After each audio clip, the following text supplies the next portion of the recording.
So here I'm just going to pitch the redundant piece.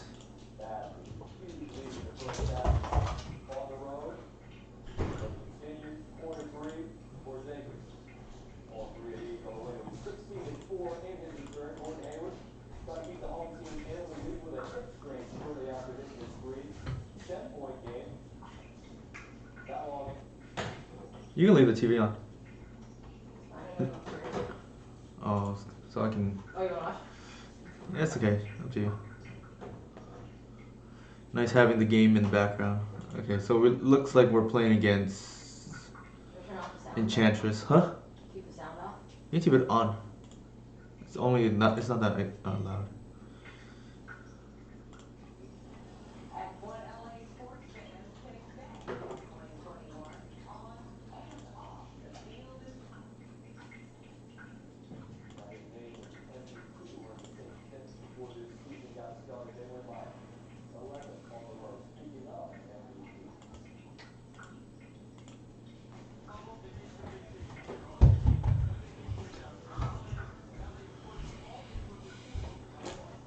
I didn't pitch the natural. I didn't cast natural in case they're not on Enchantress. If they tap out, then it's good for us. Ugh, that might be Gadok Teague.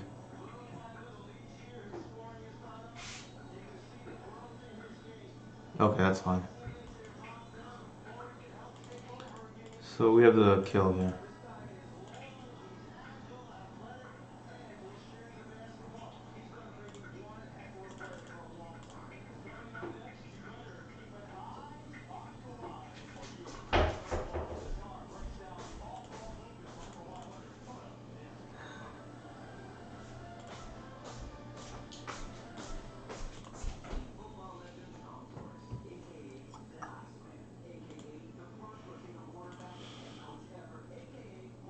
This is a very good matchup because of Archon. It's pretty much a win target game.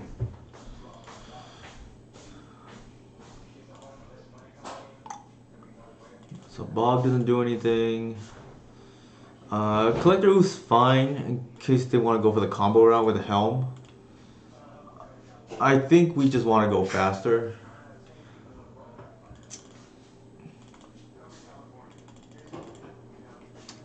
So there's a debate between Decay or Thoughtseize.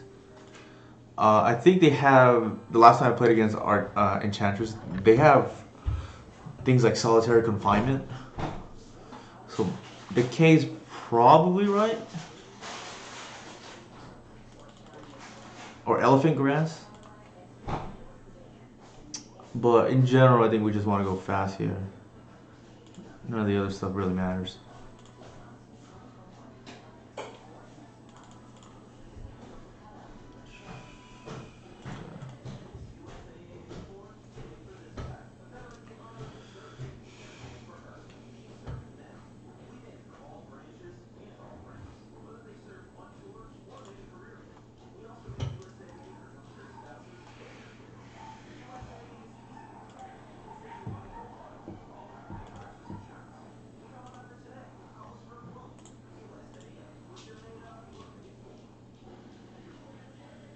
When in doubt, take the Gaea's Cradle.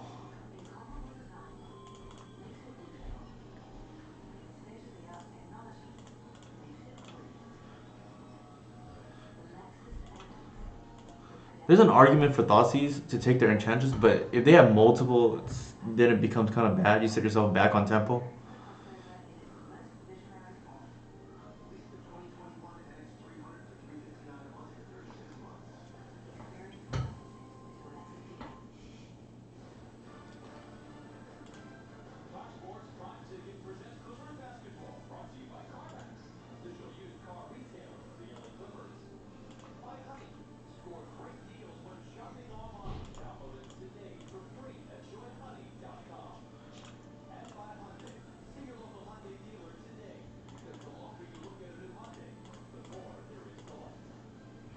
Yeah, Decay is awkward here,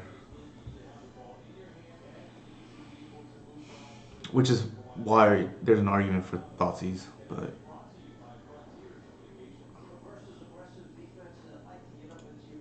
yeah, see, if they have two, then it becomes kind of awkward now for us because you're behind on tempo, and then yeah,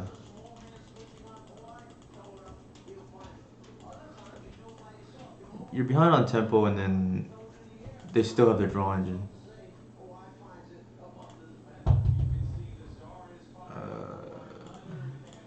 I think we just glimpse our value.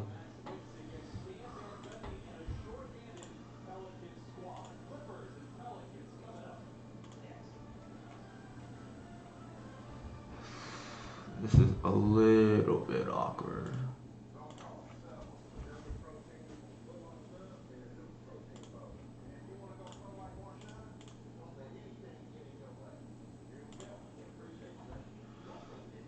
Mm-hmm.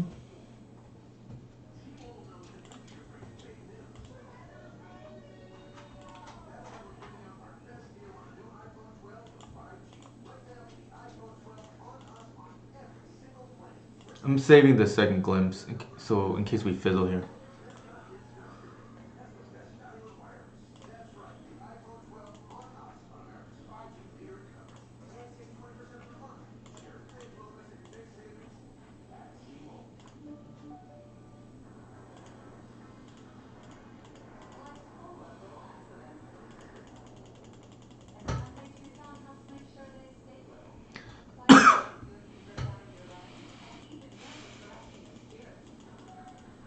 Even though they can draw a lot of cards, they can't actually kill us right away, so that buys time to draw into a natural order.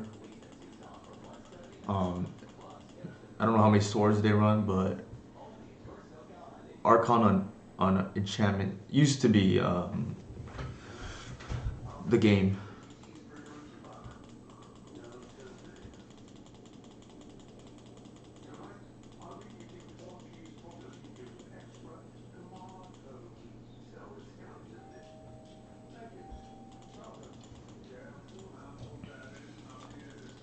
Okay, so there's Solitary Confinement.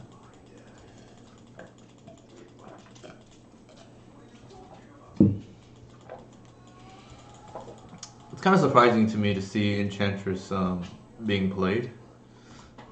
From what I understand, the deck cannot beat combo.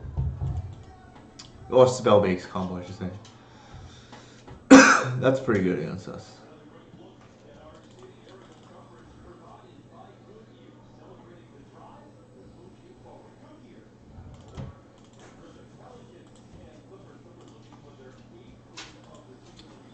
So, yeah, -1, -1.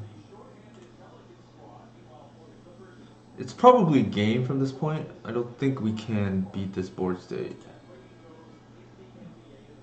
We don't have Rex Sage, and let's see.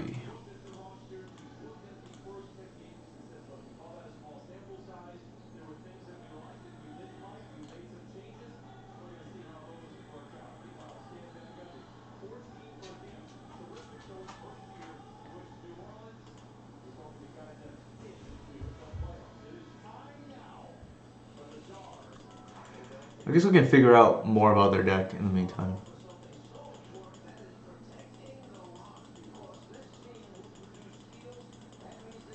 So they have a bunch of prison type pieces.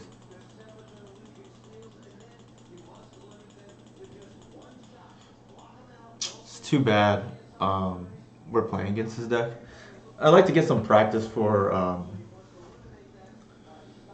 the showcase this coming weekend, and I don't believe we're going to be playing against Entrancers in the event.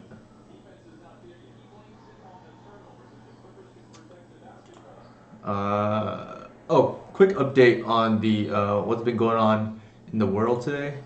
For those who haven't been paying attention, the sports update of the day is James Harden got traded, challenge, to the Brooklyn Nets, and President Trump has been impeached. So Twitter is kind of blowing up today. Kind of a big day in on social media, I would guess.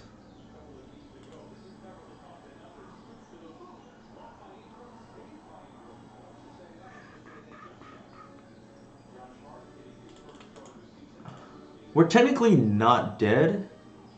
Is the ironic part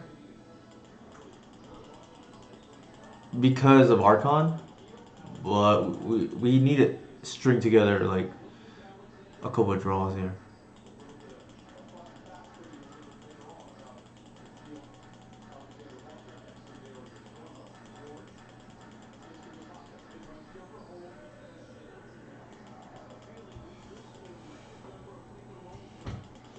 The Black Splash is harder for us to beat though.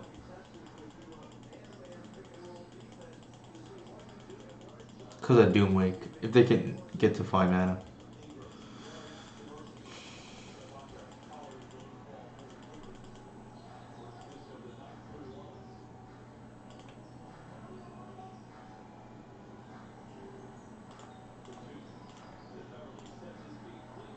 Oops, that's bad.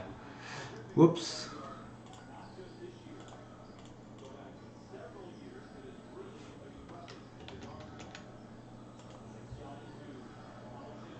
Poor sequencing by me right there.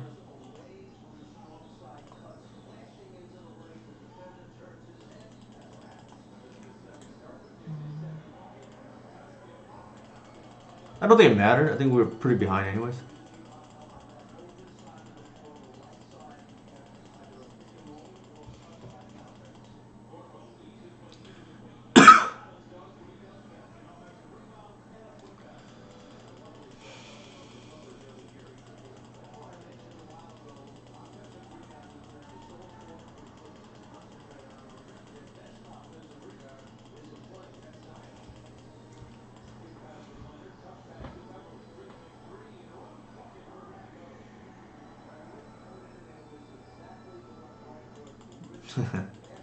They just played into their own little chalice, like me, like I did.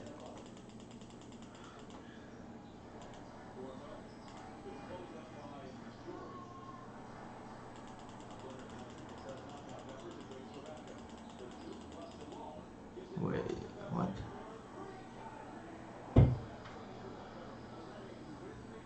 How did they? Huh.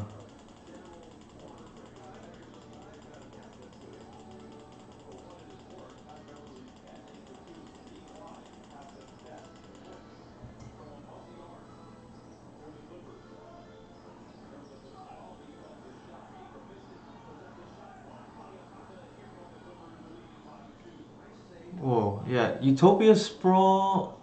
Interesting.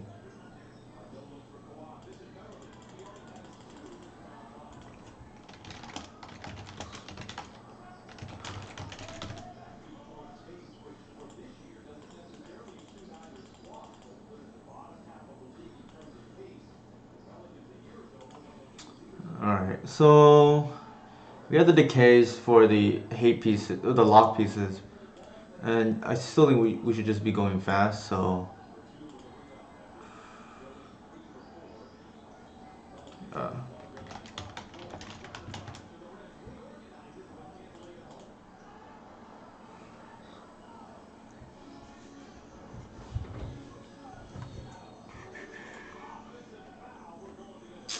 so this is a strong hand. We have two ways to win here. Three actually, if you count the Shepherd. So we're just gonna try to cobble together a fast kill. Or we can have pretty fast Archon.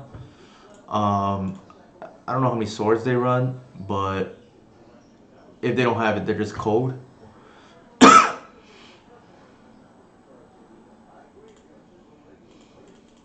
That's probably gonna name White.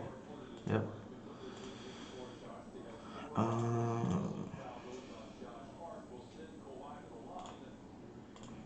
Because we didn't have our second land drop, this is where we tutor for Queen Ranger, and then we just vomit our hand. Depending how good the rest of the hand is.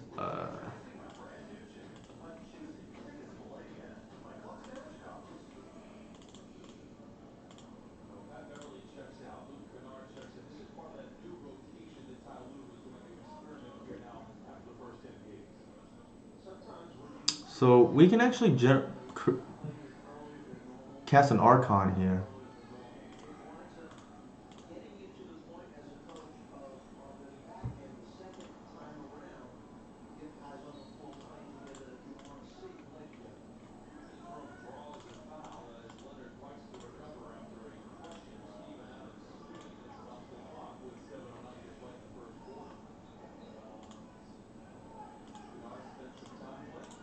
And we just hope they don't have the swords.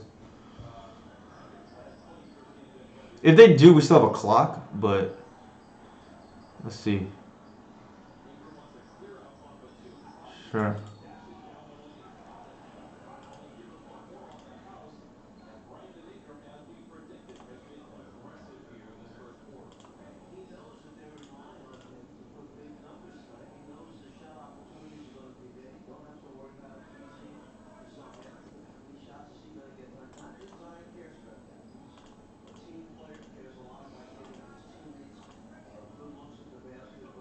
We're just short of hard casting the hoof.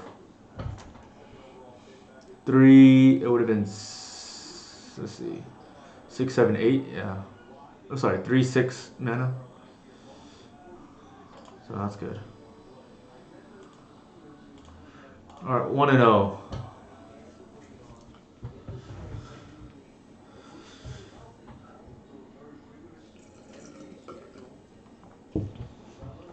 Sorry, it's just me today. There's no Jonathan to liven up the chat with his reminder that force of negation should be banned. It's unfair. If you're out there, Jonathan, I didn't forget about you. And we'll be looking for some Splinter Twin action independently today. What's up, Levi? How's it going, man? Good to see you. Good to have you.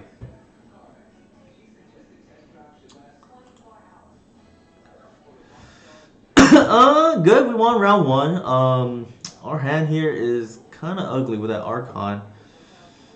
I feel like this is a mole. Like we're not gonna get to natural order in a while. Like our hand's very slow. I think I don't know what they're on, but I feel like this is a combo player. Ugh, this is not good.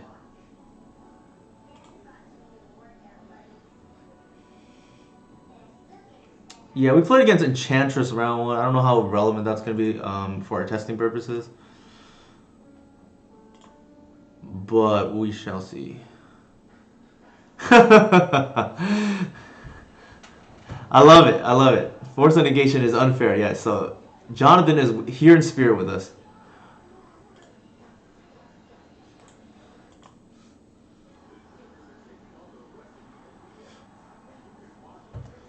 Oh my goodness. What kind of... Alright.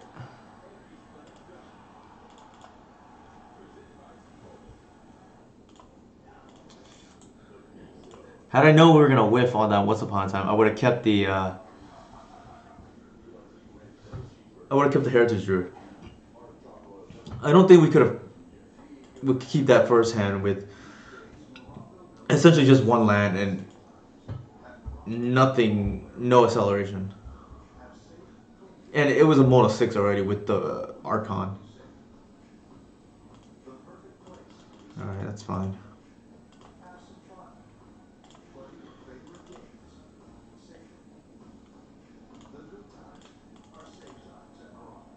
Actually, should have fetched Trop there to bluff Daze.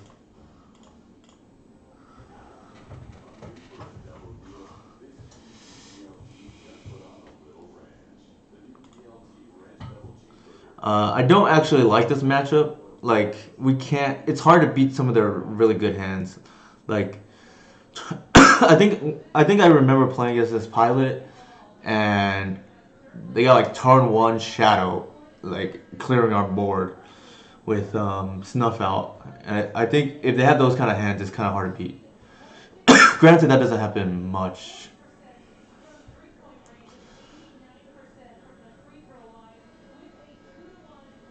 Ugh, I wanted to keep this. Yeah, we don't have any action at the moment. Not good. Actually, I'm gonna play this fetch ahead in case they want a double Daze. They shouldn't, but we don't know, right? The fact that they fetch Underground Sea tells me they don't have a shadow in hand because, or they're scared that they're gonna get too low in life.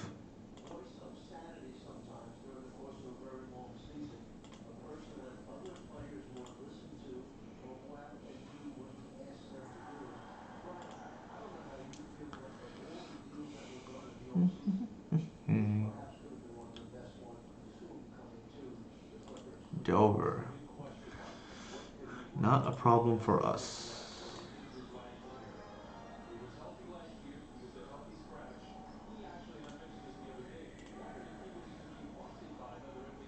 Hmm. Okay. Uh,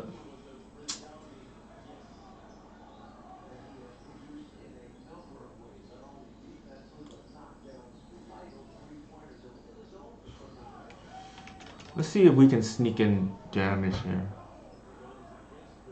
Actually, it's probably not a good idea. We'll just pass the turn, and then so we can get Cradle, and then pump. Like we put our opponent on removal spell now that has to target the Shepherd. Yeah, Thoughtseize is bad. They could screw up potentially and try to waste our land. I don't think so. I feel like this opponent is pretty good.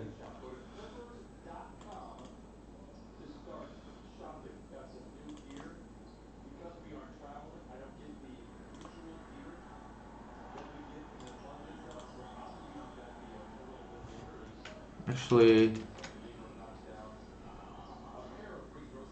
they want to waste the arbor. Like, be my guess.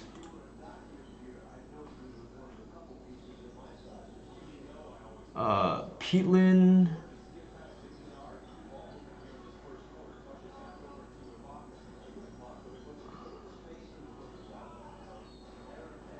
Yeah, we're gonna force the issue with the wasteland here. Okay, that's even better.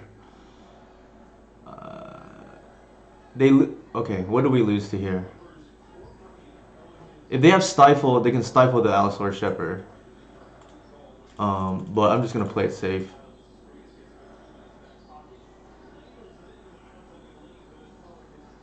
Yeah.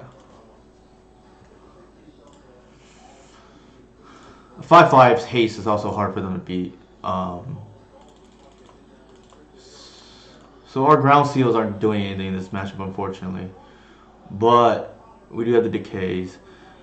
I'm traditionally against this deck. I board out natural order, but maybe I want to keep it because crop is not particularly great here, and I think maybe we can just go underneath with just forcing them. Like they have plague engineer for sure.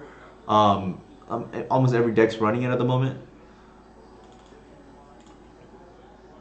So I am tempted to actually keep in the natural order because Thoughtseize means that we're gonna be top deck mode a lot against this deck, and I think we want to just have more threats. Archon is a win condition too, so I'm gonna adjust here and see how I like that. Wasteland is a possibility as well, just as another land. I don't think Heritage is particularly good in this matchup because of Plague Engineer. So we can just try Wasteland and just... Actually, I don't think I even want... I think the Crop is probably better than the Wasteland.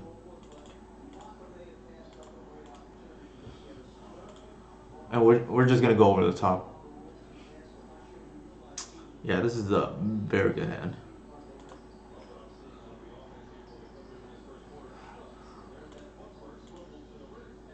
Unlike against traditional Delver, we may have issues getting through a Death Shadow. Whereas against Rogue Delver, all our threats outclass their threats. So that's why Natural Order is not needed.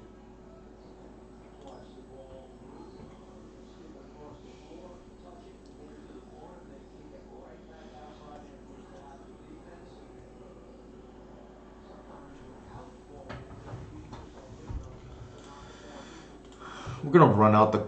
Oof, that's not what we wanted to draw. We're just gonna run out the Cradle because we have a second.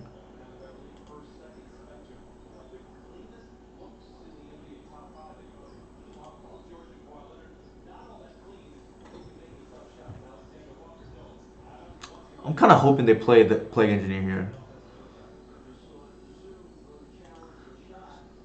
That's okay too. Like, oh my goodness, that's two of the worst possible draws right now.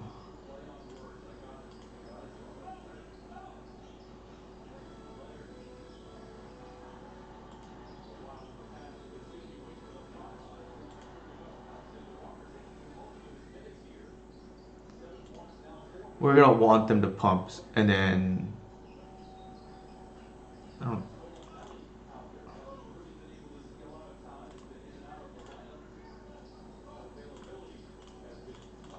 Actually, yeah, why not?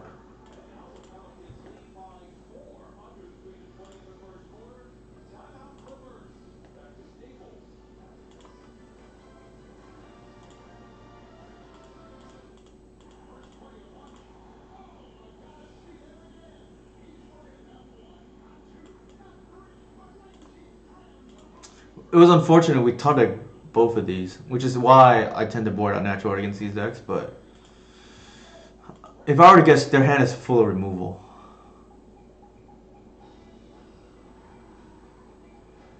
I think I'm gonna wait. I want to get value off the Green Sun. I know they have removal. Like that's why they haven't done anything.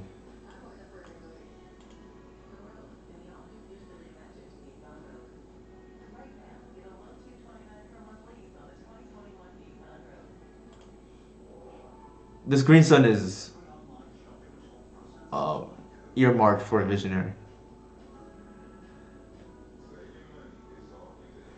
Sure.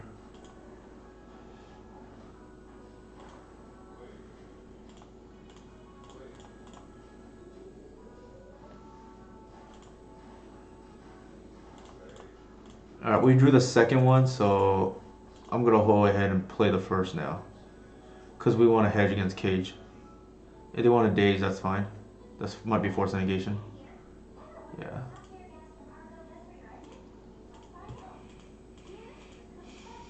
Yeah. Quite unfortunate we drew back to back here.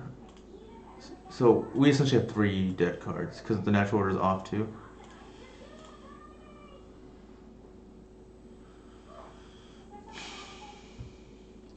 I'm gonna bounce the force and then replay it. Okay, they're gonna force that. That's fine.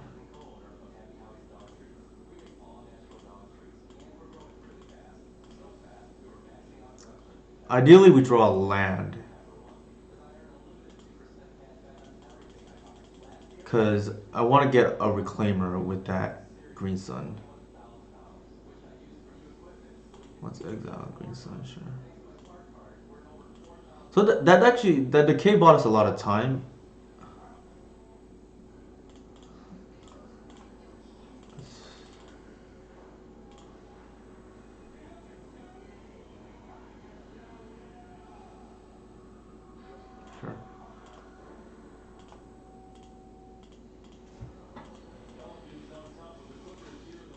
So they will probably play it and maybe pump their shadow to a 4/4.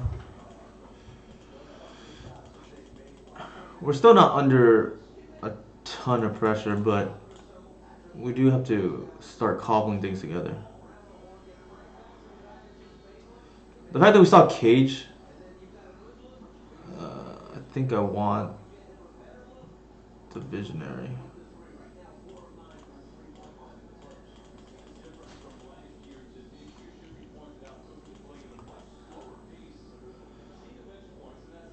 Oof, that's brutal. Yeah, given how this game played out, this is what happens sometimes against these Wasteland Delverish decks. Is why I board out Natural Order. I don't know how much better the crops would be in this situation, but it's not nothing. Yeah, we kind of knew that they had the force because they didn't play threats for multiple turns. So let's see.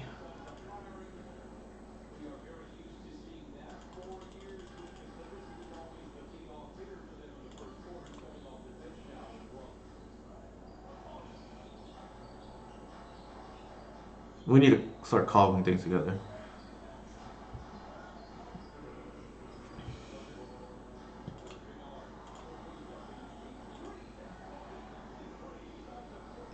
We're not letting them use the mana in case they want to hardcast another force. So we have a lot of live draws. Wirewood, elves can just chump. Like Visionary is real good. Wirewood would be like ideally we draw a Visionary into Wirewood here and just keep the Death Shadow at bay.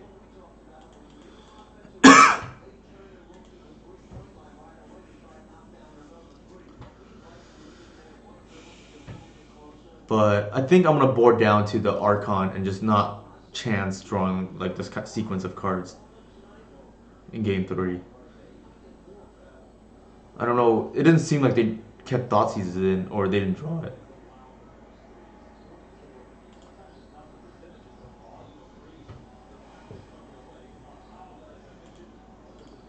So I've changed my setting too so people can see the um, sequence that happened.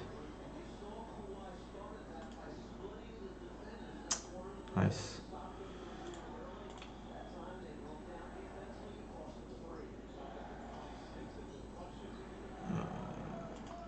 Okay. I'm gonna block bounce so I don't lose a creature.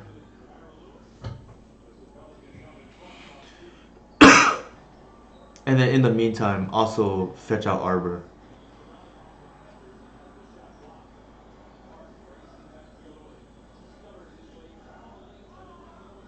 Might be able to hardcast Hoof actually, depending on how things go. Sure. They may actually name the Wirewood here.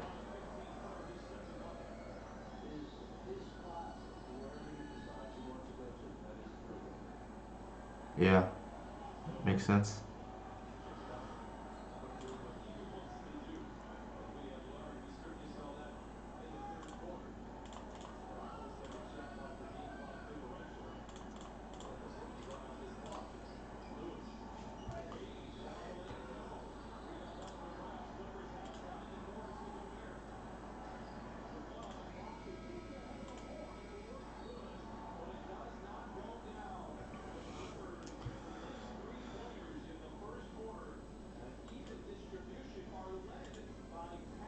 Wow, they're playing Casualties and Engineer? Alright, so this was maybe an anomaly, but I don't want a chance that happening again. So let's do that.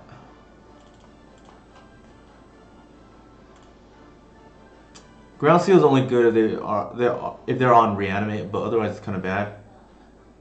I think we on an Archon just to cheese game potentially. Uh, Bog is there in case they want to go for some kind of Reanimate line. Also good like against Angler. This is fine.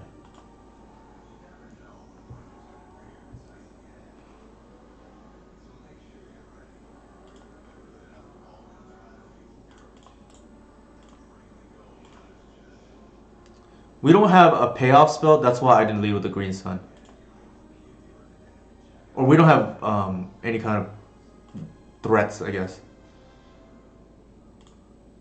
Alright, we'll play the protection spell first. It might be a removal spell.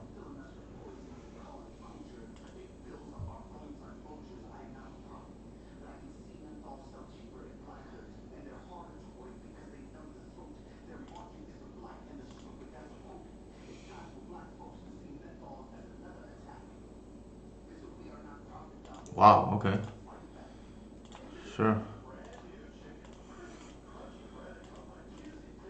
That's the equivalent of to us ramping essentially.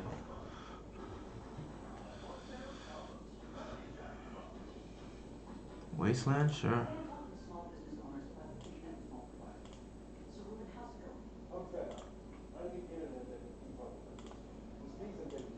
I'm gonna once upon a time because I want to hit a land on their end step. And then Green Sun for one. Or two for Visionary.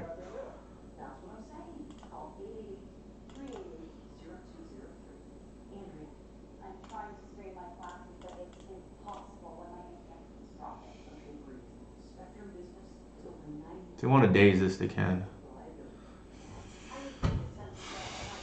Reclaimer's pretty good here. I think I'll take it.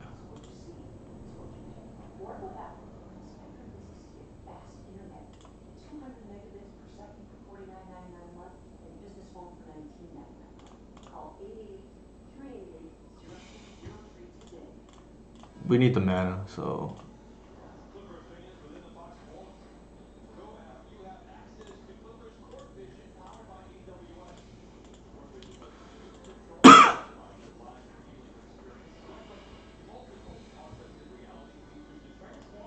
so I don't believe they can allow us to untap with a Reclaimer.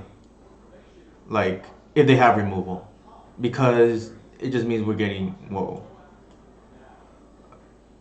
Now I'm glad I had the bog, right?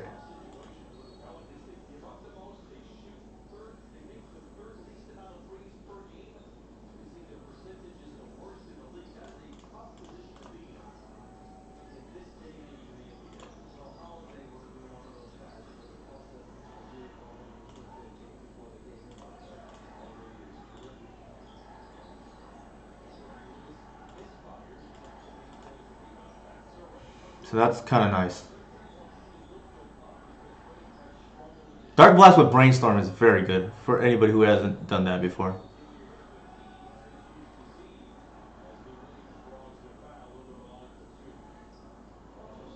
Sure.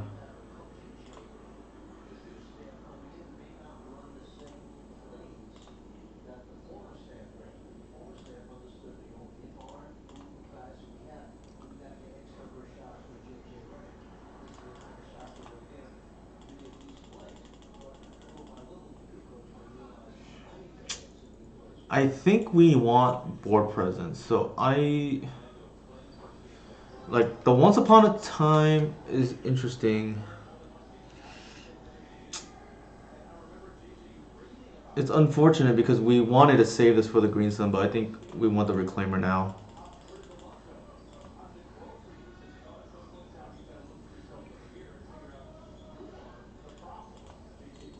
Alright, so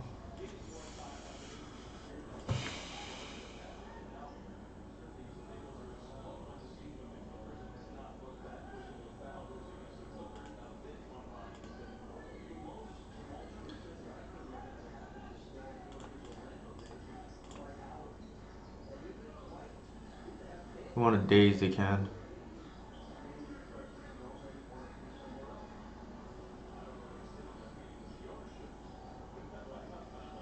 Sure. Actually, ugh, man, that was a mistake. I should have bounced up Bayou.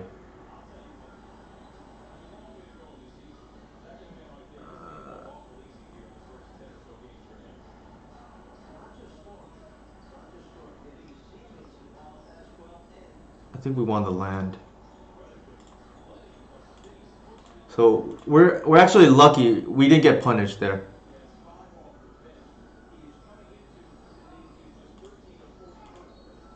Visionary and land are equivalent, but we just lose to a wasteland, so I think I want the land.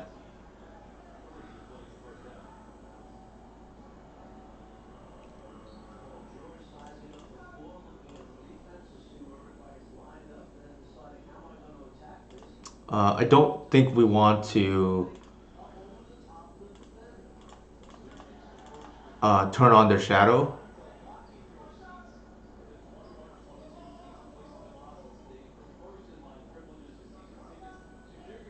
Sure, okay. Wait, what?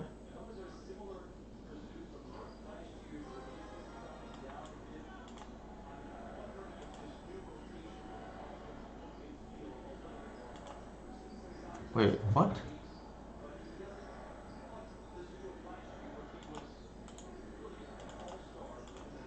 Why can't I cast?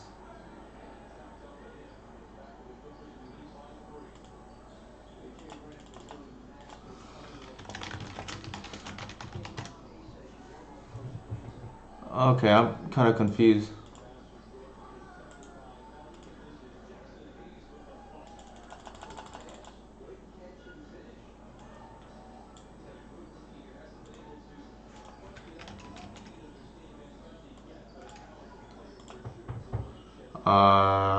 I'm maybe I'm missing something, but for some reason I can't.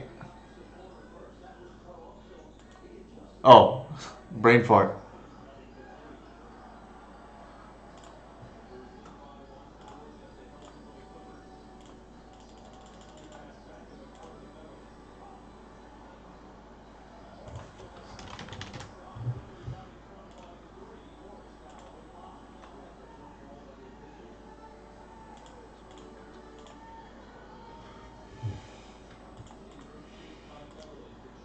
It's kind of interesting to see them cast their borrowers on my ranger, though. Don't know why. That might be an engineer. Yeah.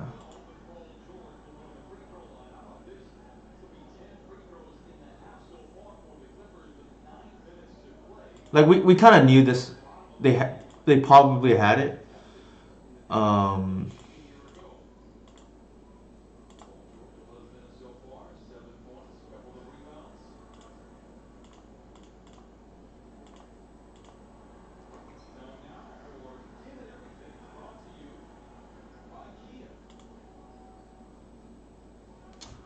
like given that they didn't really play any pressure all game. It's unfortunate too because they killed two of our guys, but we try to play around it with a visionary to at least draw it out. Sure. If they name it on insect, we live with it.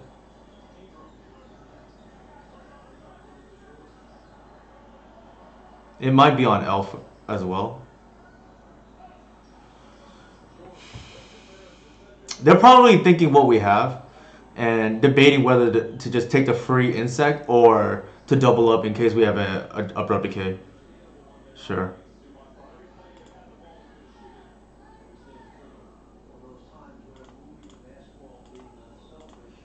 There's no reason not to do it here in case we draw like something relevant. Uh,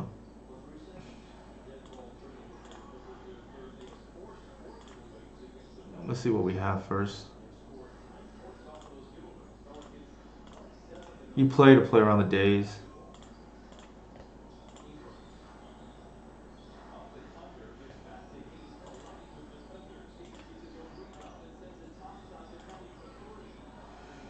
Like they have the borrower was kind of interesting. Like I don't they don't. It's not like they have extra advantage because they just bounced it back. So, but like our Korean Ranger twice. But they do have a couple of threats to potentially push through.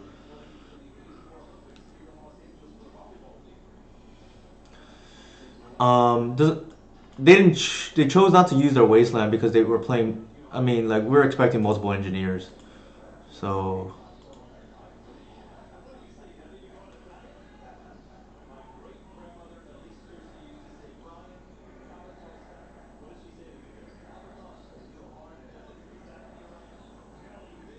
Sure.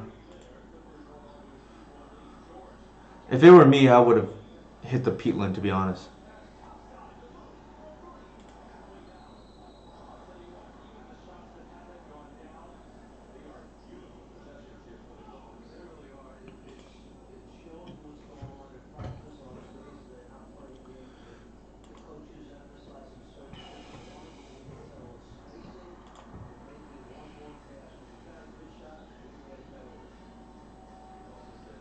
That's kind of annoying. We don't want to trade.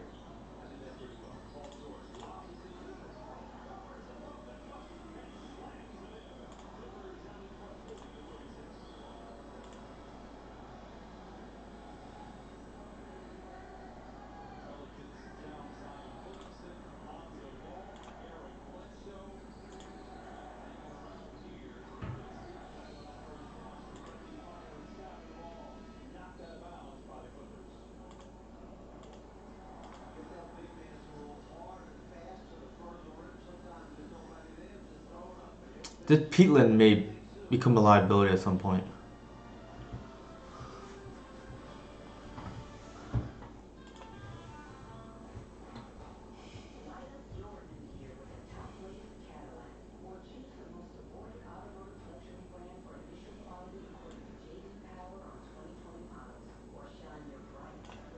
We're not gonna block. They're gonna be tempted to pump their guy, and then we're gonna kill one. If they go low enough, we kill them on the crackback.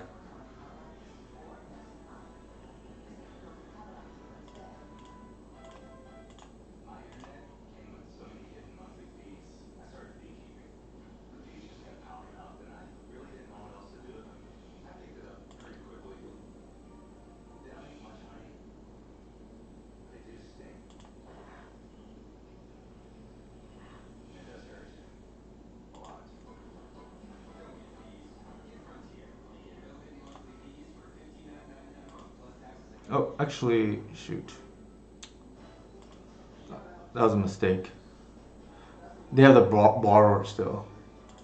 So I just punted this game.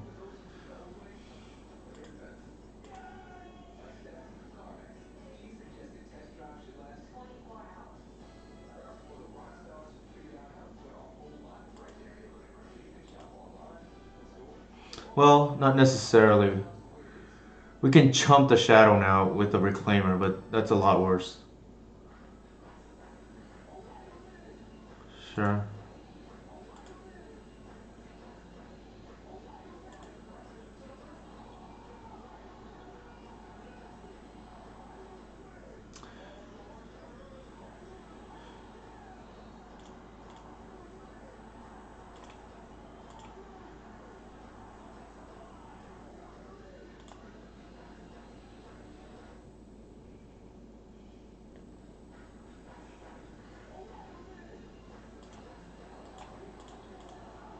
Just kind of unfortunate. We messed up there. I would rather pitch the Shepherd than the Reclaimer.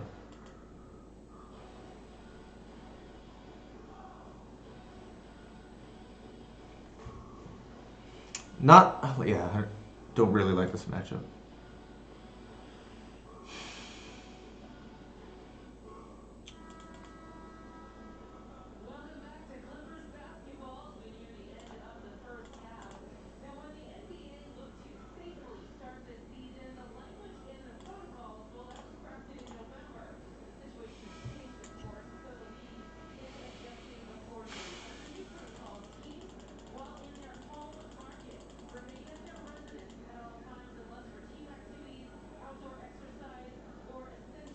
Yeah, that's game.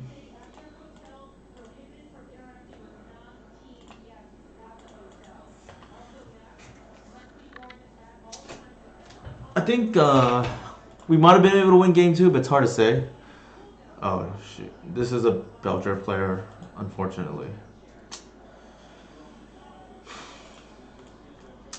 Well, we'll see what we can do. Like I recognize this name. They are on Belcher a lot, or like a turn one combo deck. So it's likely we're gonna lose game one, and depending what kind of turn one deck they're on, probably not a good matchup.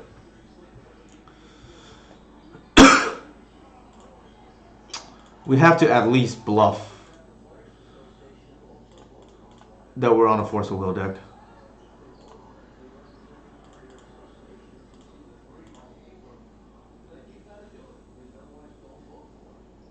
Yeah, see.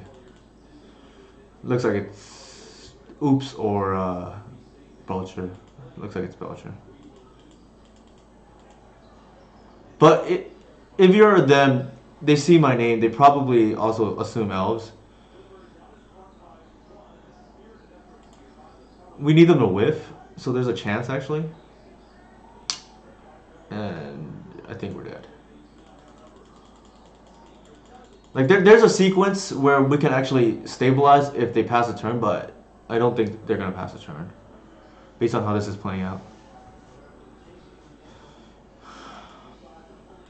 This this matchup is almost unwinnable in my experience. So if you want to beat elves, this is one way to do it.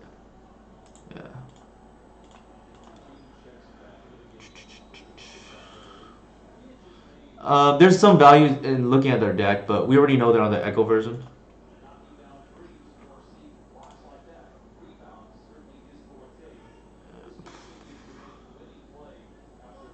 It's possible Stifle is interesting in this matchup.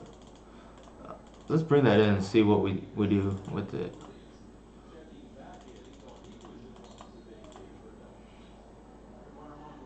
None of the other stuff seems good to me. Like Wasteland might be good if they're on the land version, but I think they're just on the normal Belcher without the bolt lands.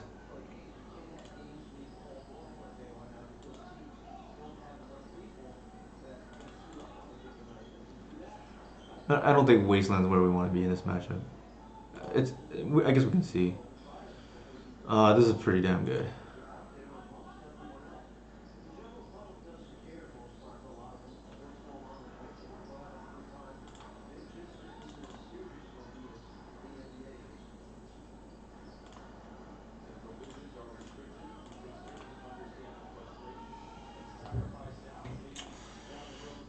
Alright, they have all mana and no payoff.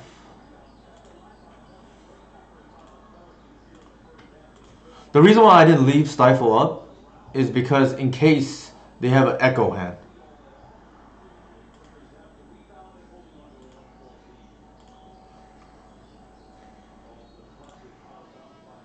We'll just pass.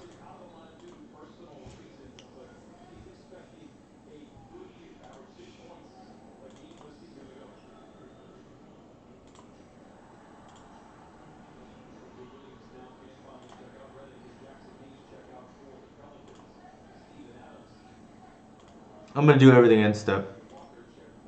The reason being is there's no way for us to get rewarded by playing the Once Upon a Time here. We don't want to show this yet.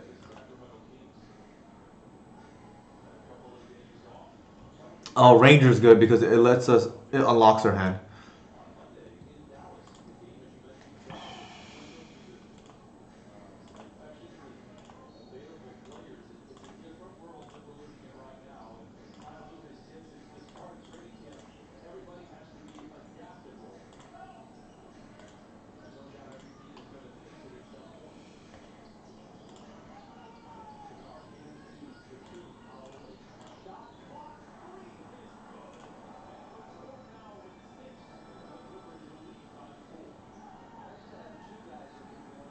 Take the land grant in case they whiff. That's a lot of mana though.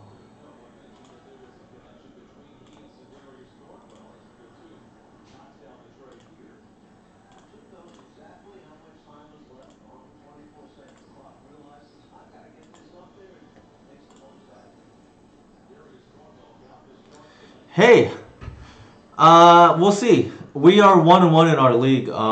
We beat Enchantress, which I think is a very good matchup because of Archon. Although our win wasn't because of Archon. And we, what is it called? We lost to Shadow last round.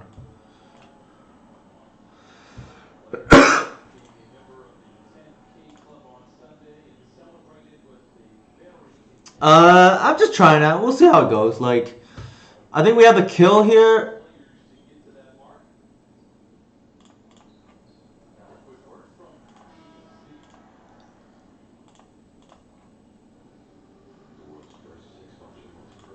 So we'll just go for that. I like to try a lot of different things, Alice, just to keep people off balance. I know, I forgot who it was. Anthony Laverde Aegis has told me before, like, storm pilots in the past have been frustrated with my sideboarding because my sideboard hate always changes, and they have to guess what I'm on. I don't think anything changes here. I don't think we want the wasteland. They are on the lands version.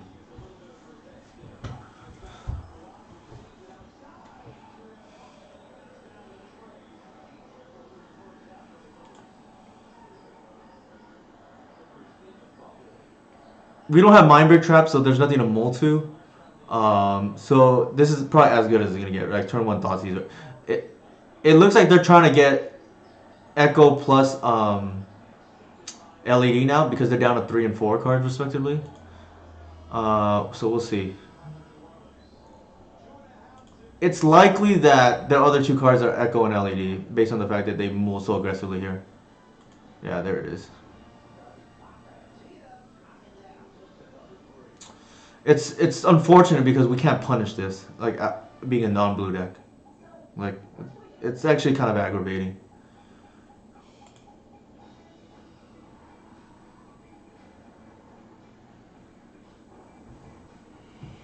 Like we're never gonna play against Belcher in a real tournament, but it's unfortunate. We're trying to test for. Uh, we're trying to get some real testing in, and then this doesn't really accomplish anything, in my opinion.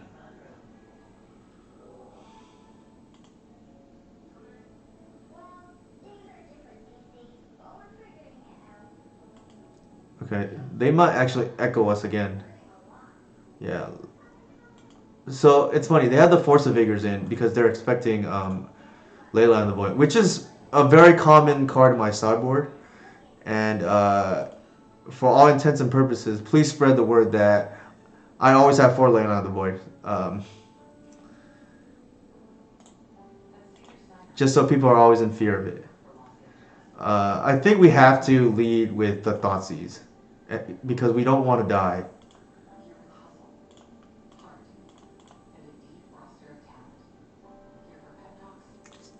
Yikes.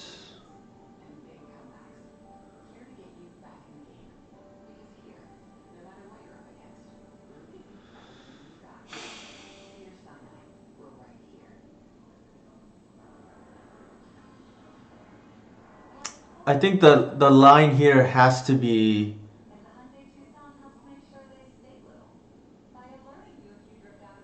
taking the desperate ritual because everything else in their hand takes mana. If they top deck they can Burning Wish, but that's not enough. Yeah, I think we have to take the ritual here.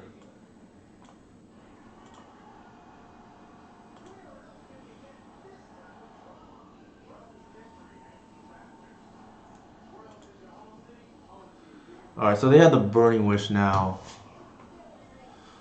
Depending if they have Rite of Flame in their sideboard.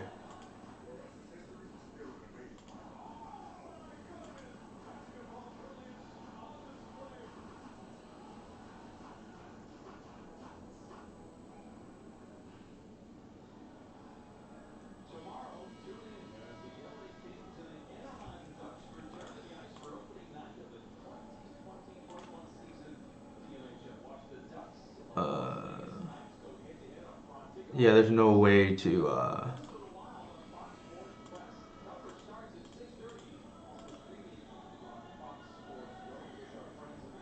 I'm trying to think if I can get a turn collector oof online, but there wasn't a line there. We just have to hope they break on mana here.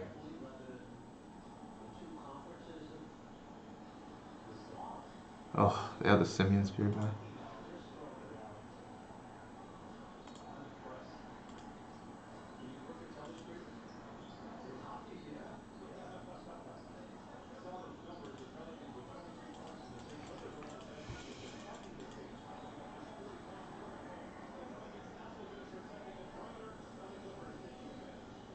I mean, I'm assuming they're gonna get some kind of Burning Wish. Okay, they. Interesting. Oh, I see. They're gonna Burning Wish, pop LED, and then wish again for empty again or tendrils for the rest.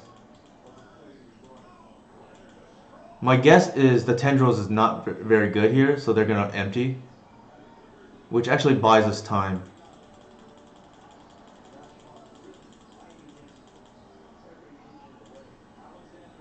Yeah, actually, that actually, I'm happy to see that.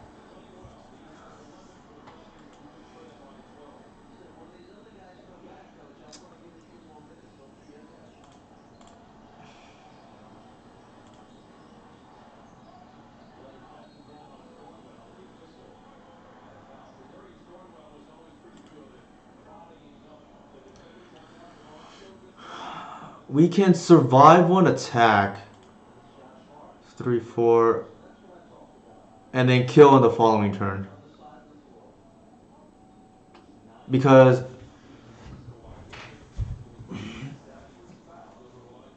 we can crop for a.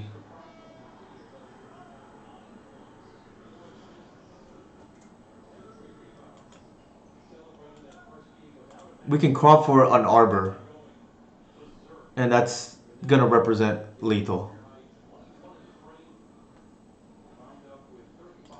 We'll just take 16 here. Doesn't do anything.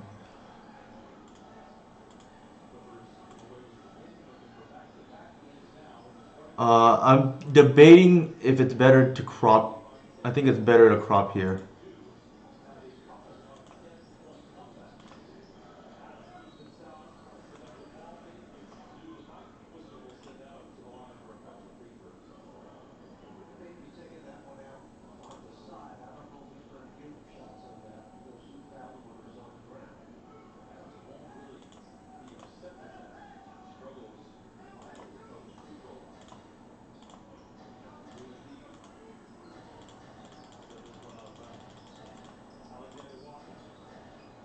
Doesn't matter.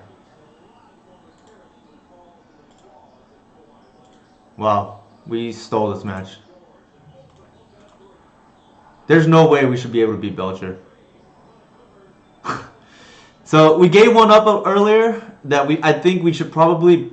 I, I mean, it's like 50-50, but we can lose to Shadow, but we're not supposed to be able to beat Belcher, which is pretty nice that we stole it here. Um, I'm gonna take a quick break to use the restroom, and I'll be back in roughly a minute.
All right, I'm back.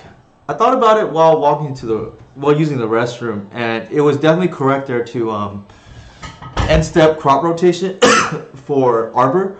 The reason is because we don't want to draw the arbor. Like we need it as part of the creature suite for it to be lethal.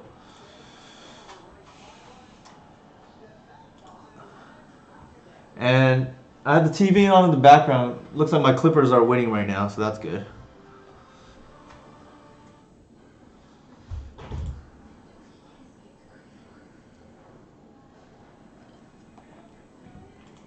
My life for IU. Don't know what they're on.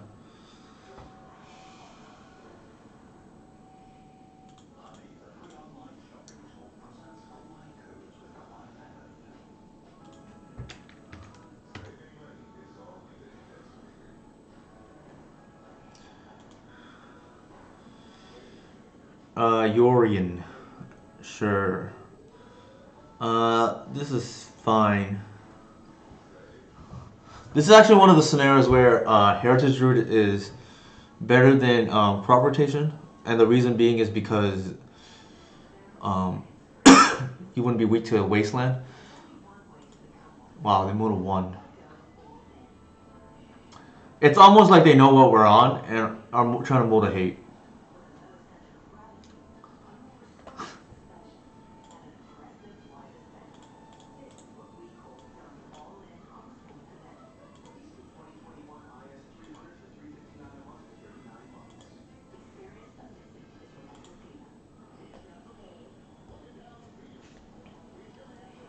So I think they're on snow based on the fact that they have Yorian, and we'll board accordingly for it. Um,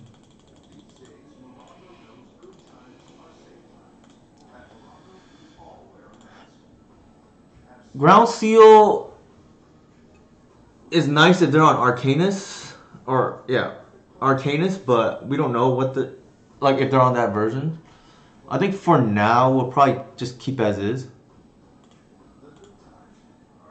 and then we boarded out the crops because they're not great against counter spells.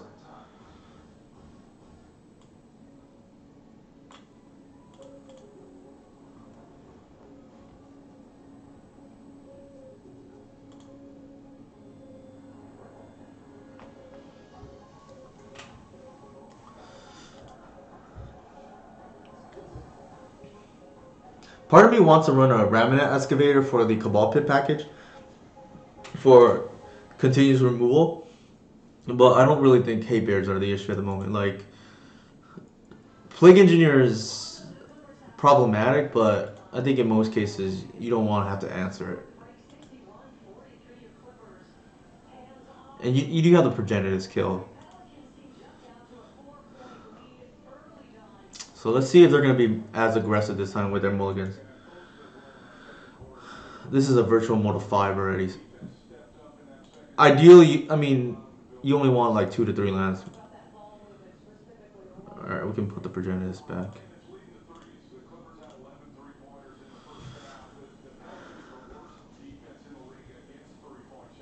Planes? I think they're on Yuri and D&T. That's why they mulligan aggressively. That actually is kind of funny. Land. They're probably going to be confused, to be honest, with this drop. They probably think we're on something else now. Or maybe not. But the fact that they mulligan aggressively as they did against me tells me they know what I'm on. I mentioned to a friend earlier last week how on one of the previous, or I mentioned to a friend earlier today how, shout out to Adam Wallace if he's out there. Uh-oh.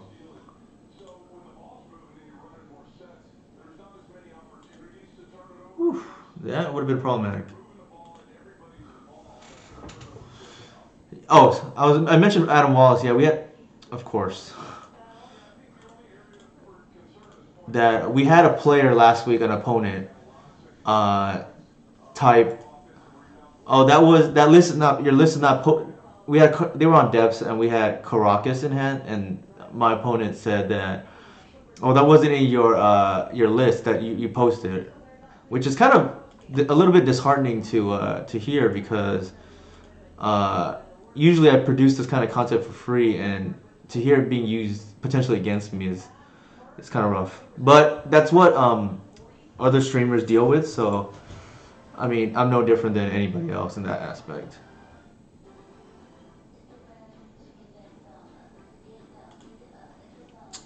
Yeah, so they're on Yori and D&T. Probably not a great matchup for them, but we shall see.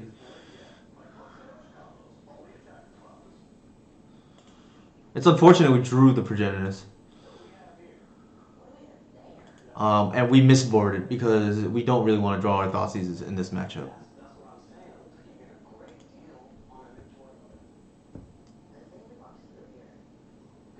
Stoneforge Mystic. Yeah. Now we kind of want our actually it doesn't matter because they can just put it off Mystic. But the Thoughtseize to take the equipment is pretty good here. Uh, let's see if they port us though. If they have a land, they certainly will. Only because they can still equip next turn, and the mom especially now forces it through. Uh, I think we have to proactively fetch here. We have to hit a creature. The Bayou is to bluff.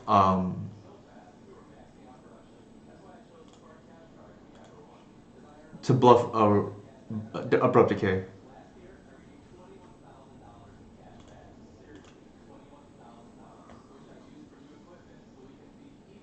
Hmm.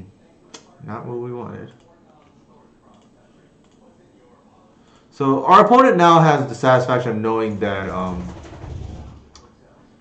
concealing their information essentially helped this game because obviously you don't keep in a Bojuka Bog against D&T.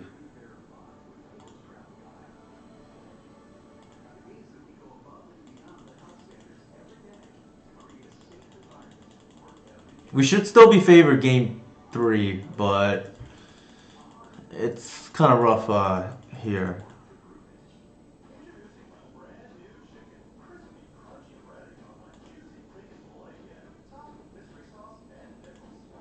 Why would they do that?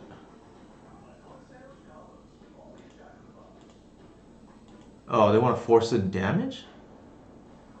That seems kind of sketch. Like, what if I have a removal spell?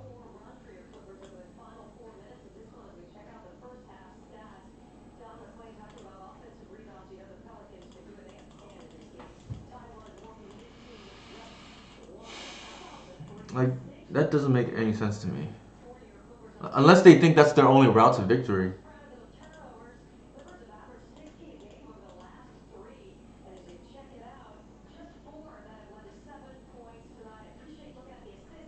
Yeah, that's strange, but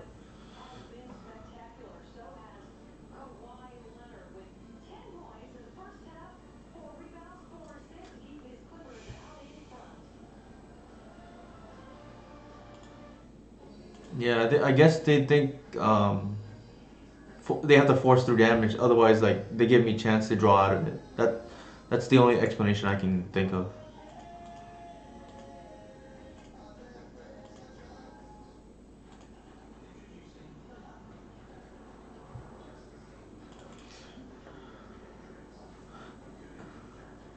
I should technically set a stop on my upkeep and then fetch there, but I don't think it really matters here. All right, so it's funny. The one, three, six, seven, eight.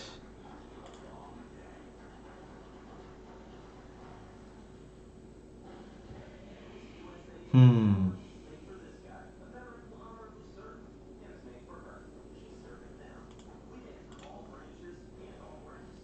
We don't have lethal, unfortunately, but we deal a lot of damage.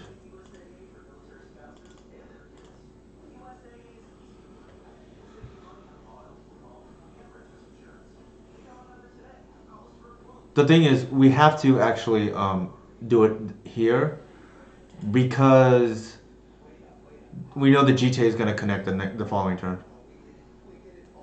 Sure. And because we didn't know what they were on, we can't. Think this is a free attack, I guess.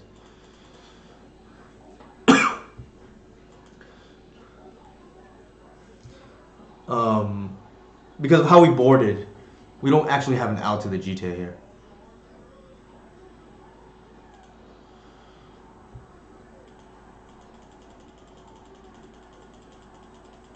But I think the big lesson to learn here is in the future, if I see a Yorian player mulligan that aggressively, there's a good chance that they're on DNT because as bad as the snow may, some people think the snow matchup is for snow in this against elves.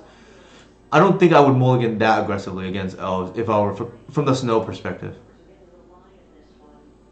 So DNT does make sense because this matchup is pretty lopsided, especially when uh, well I have to look at the numbers, but I can't imagine with it might even be better actually for them that it's Urian because they have more Spear of the Labyrinths and more Recruiter of the Guard.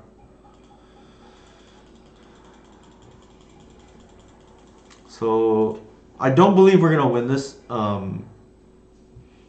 match or game, but we can kind of see how they boarded.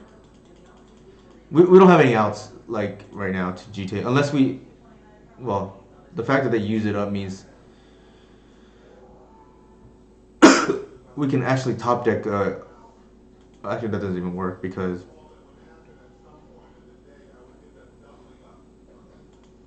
I was gonna say we can top deck Wirewood, but they have the mom to force it through.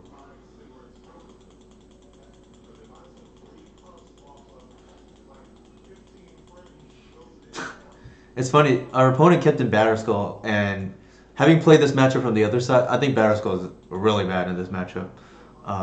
Personally, it doesn't do anything in my opinion. Uh, I would just have two equipment. So if you have a Sword of Feast and Famine, you run that, and then you run that with a GT. Otherwise, you run the Fire and Ice with the GT or the JIT. I'm not sure on the correct pronunciation. Anybody in chat who wants to correct me, feel free to.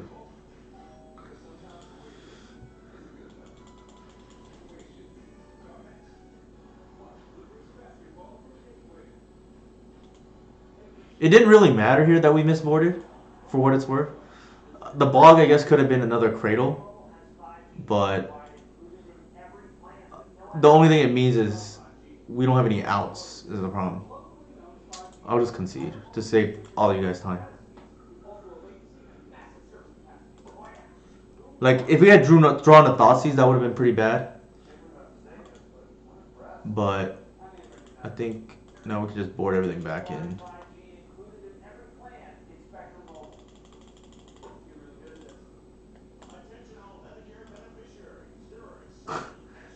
Oh, here we go. The decay should be in. And then we don't want the crops as we don't want to stack lands. I mean, they're explosive, but I think we just want creatures. The shepherds aren't great, but so there's an argument to be made between crops and the shepherds. I think we don't want to be down lands though, so I think we just want creatures, which, and this is a win condition too.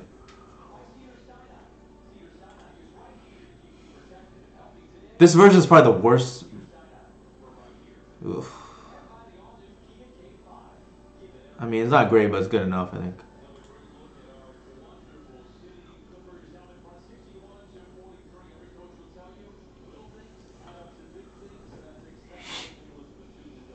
At least the Wooded Foothills represents a creature. So we.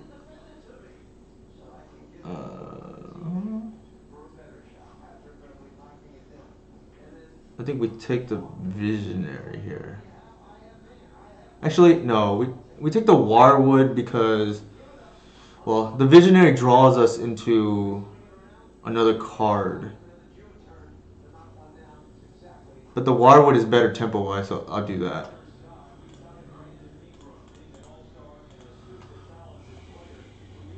Like otherwise, the Visionary competes with the Once Upon a Time in turn two.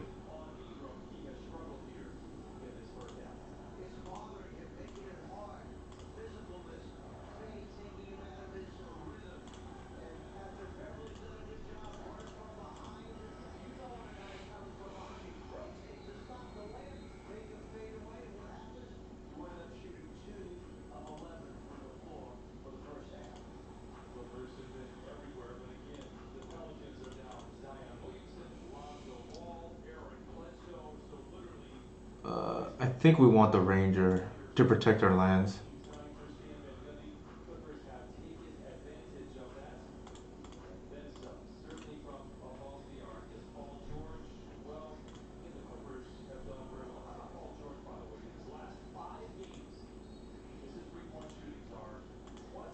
We're setting up for a glimpse turn, depending what they do. If they have the spirit, we still have the natural order fallback. Especially these Yoran versions. Like I don't think they have like they have to have their one or two of Council's Judgment to be the progenitus.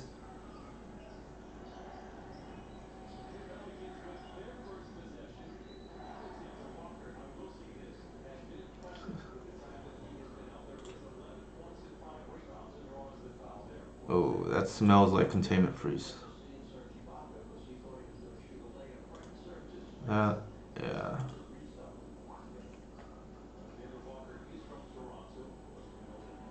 sure.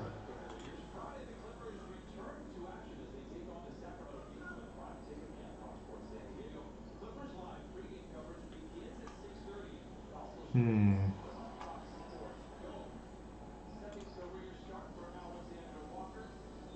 I think we just pass here and leave mana up.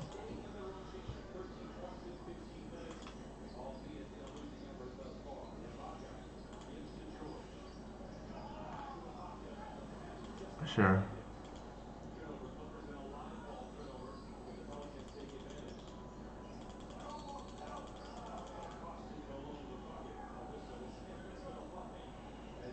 I don't believe. Well, they may still have containment freeze and play it off the vial, but I don't think we want to spend our replicate there in case they have a priest.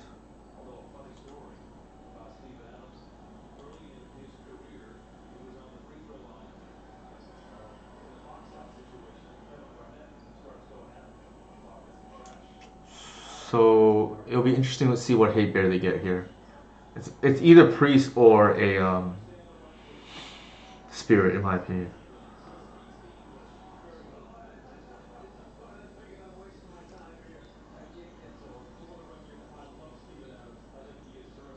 Yeah. So the thing is, yeah, my configuration currently is probably the worst it's ever been against DNT. So let's see if they can steal a match. Canonist, sure.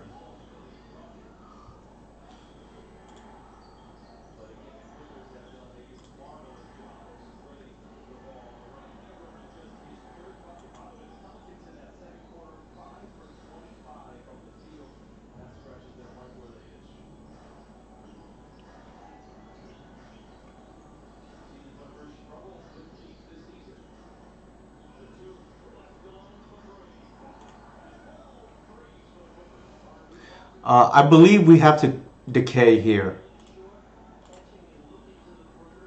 because if they have flicker wits, that's real bad for us.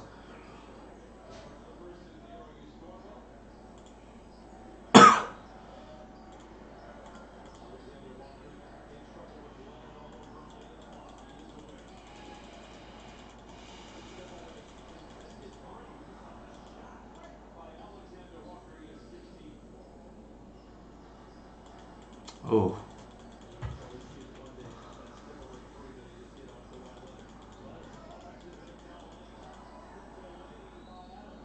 no, we need the mana for the glimpse.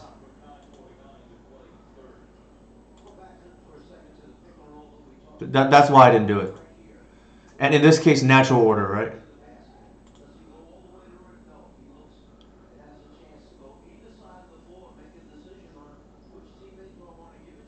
Wow, they had the oh, man that was a good draw because like oh my goodness because we can beat one hate bear there but not two, which is kind of frustrating.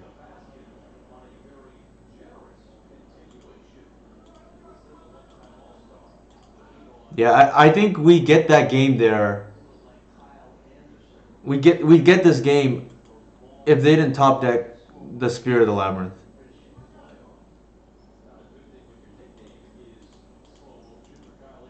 because they can only fight on one axis otherwise.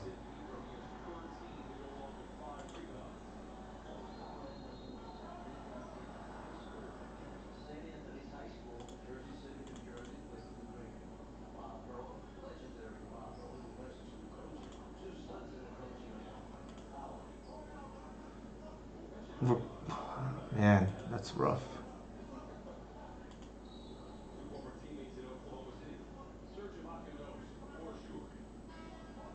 We know that they have Containment Priest in hand. That's why. From the Charming Prince targeting the Recruiter.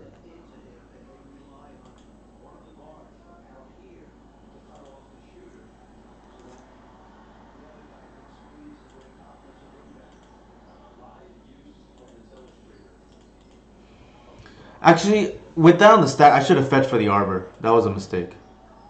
I got slightly distracted there.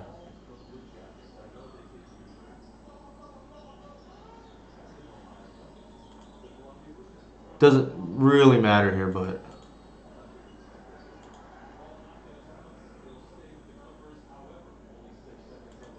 oh, this is brutal.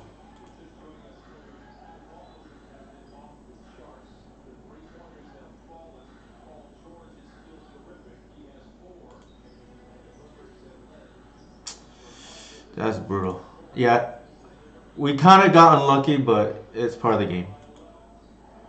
Like they needed to hit a hate bear there off the top, and they did because we win. We can beat. We can fight. We can whichever hate bear they tutor for. We have the alternate route in hand, so that's kind of brutal.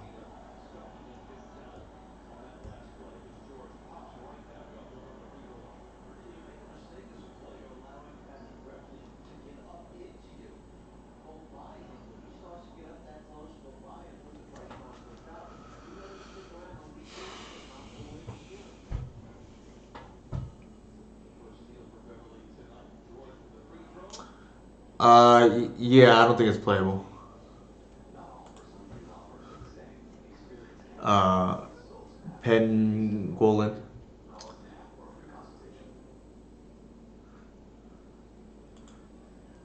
My personal opinion is this is fine. My personal opinion is I don't believe any of the new cards are playable in Elves, and I don't think we're gonna get anything, um, because for the most part, for a card to be playable in our deck, I guess I'll take the land. For a card to be playable in our deck, um, it likely has to be a one drop. I can see a scenario where it's a two drop, like if it's like a utility elf, but they also have to design a one drop that is not too powerful for standard, and I think that's going to be tough. The exception to this was Reclaimer, because the broken lands that are in eternal formats aren't in standard, so they haven't hit a home run there. But I think it's going to be very difficult for them to design a card.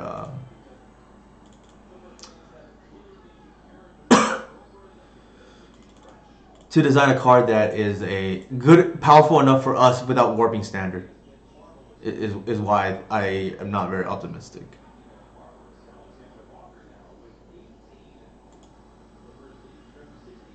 It had to be some kind of utility elf that doesn't have any applications for standard, but at the same time is relevant enough for legacy.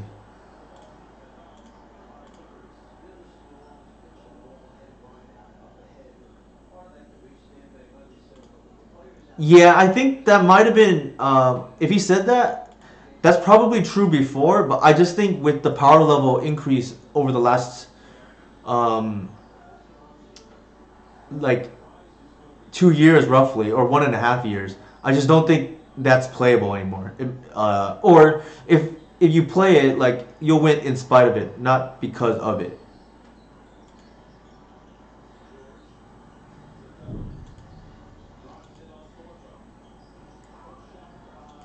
Like a reach elf was what we wanted for a long time, myself included. I just don't think that's good enough anymore. Like, keep in mind, every time we add a card, you have to take a card out. And if you just look at the list currently, like, what card are you going to take out?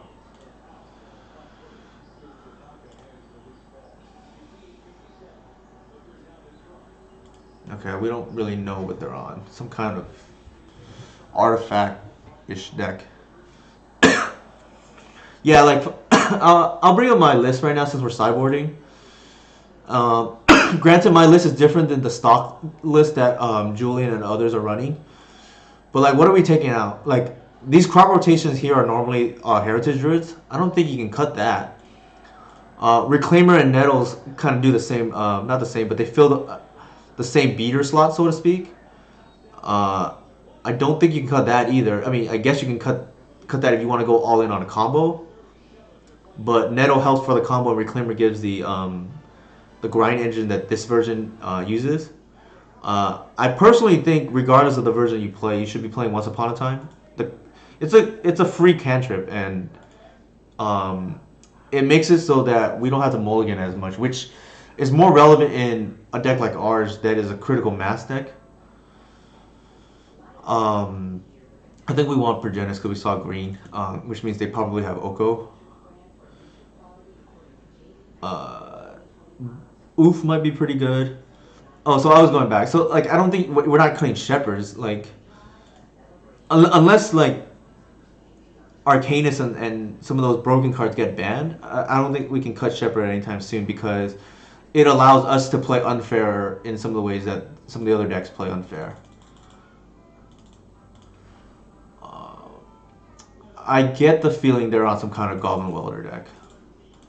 Is is my guess.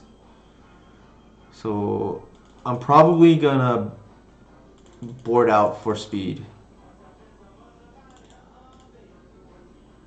And I don't want to get blown out by Oko, so that's why the Progenitus is in there. I think that's fine.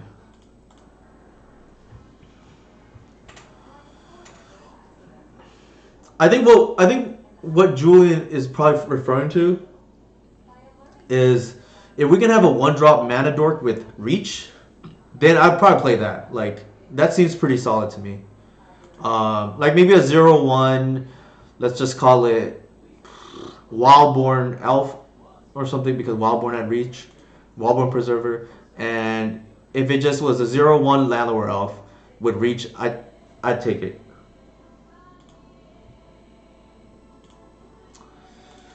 We have the case. I'm gonna fetch the Bayou and leave myself open to Blood Moon potentially, but I learned in the past, don't against these red decks, like don't assume your opponent's not gonna board in Blood Moon. It's a lot worse in my opinion. Like because I think it's a lot worse because it doesn't produce mana by itself.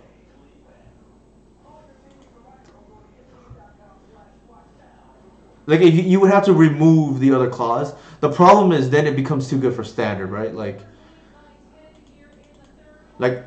standard doesn't want one drop elves like Bird of Paradise anymore.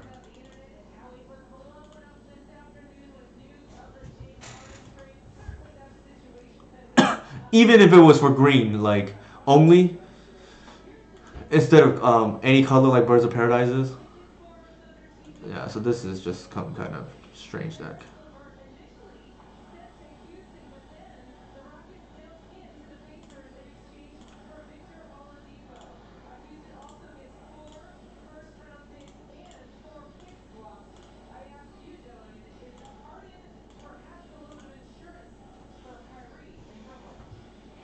So the reason why I did that is because I want to be mana efficient while hedging against sweepers.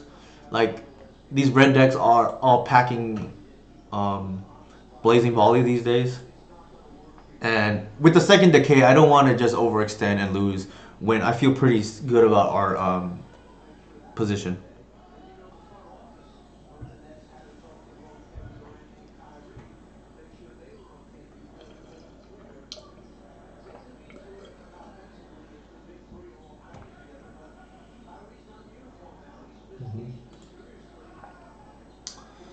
So Oko, that's pretty good. So this is kind of sweet here because we can actually take the Oko off the board without actually using the decay.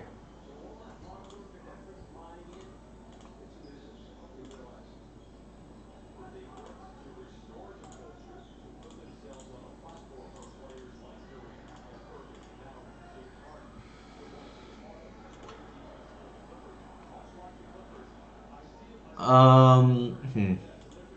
If they have a sweeper, it's a 2 for 1, but I think we're okay with that. Like we're applying a good amount of pressure. They can't really attack at the moment. I mean, they shouldn't at least.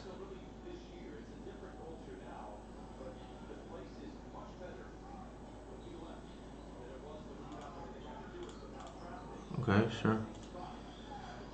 They may have a sweeper, and then we'll lose our ranger, but we have a second, so that's fine. I don't know why they attacked there.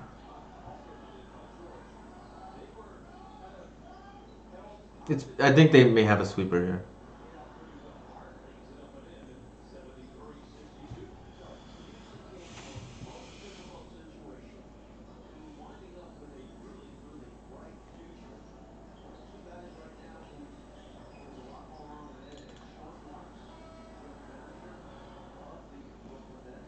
A card like Shepherd is the type of card that would make um, its way into Elves potentially for Legacy, but I just don't see a card like that being designed for Standard.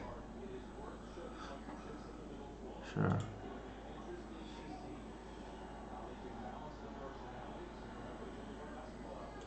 sure.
So that's kind of a neat trick we did here, right? Like pumping to winning through the combat on our opponent's turn.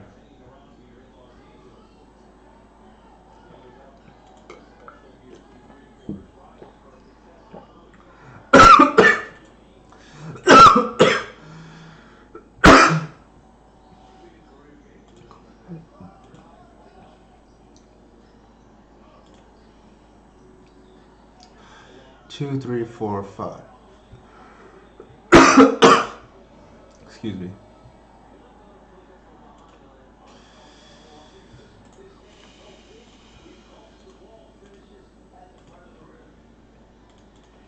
We might as well do this now.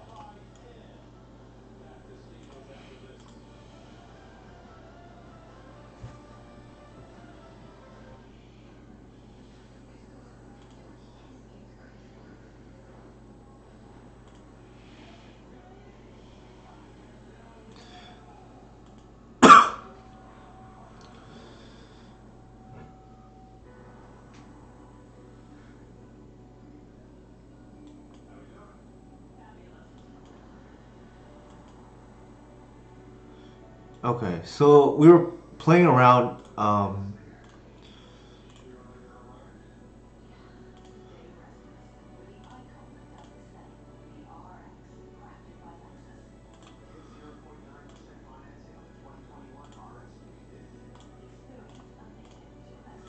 We were playing around drawing a glimpse, but now we have to, since we weren't under pressure, but with the dragon out, now we do have to go.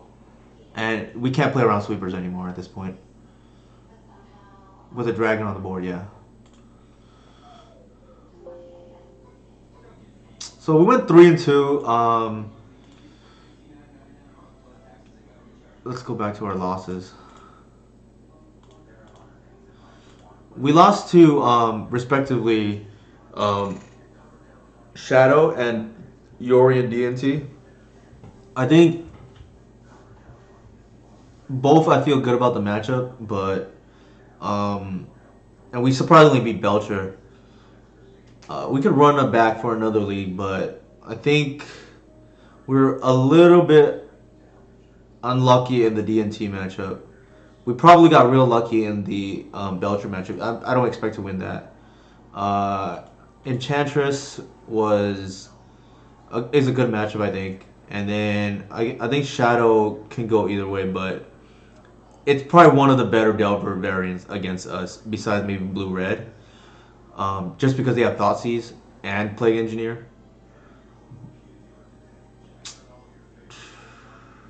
Let's see.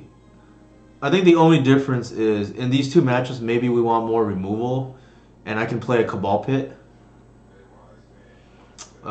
So I think that's probably worth it, actually. Let's make that change right now.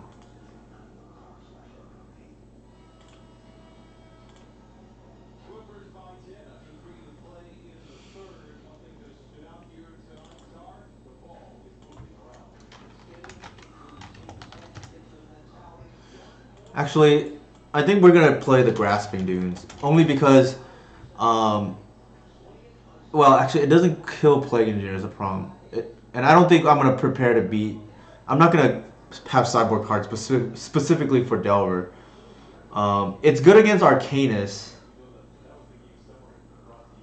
but otherwise, Cabal Pit is just a better card.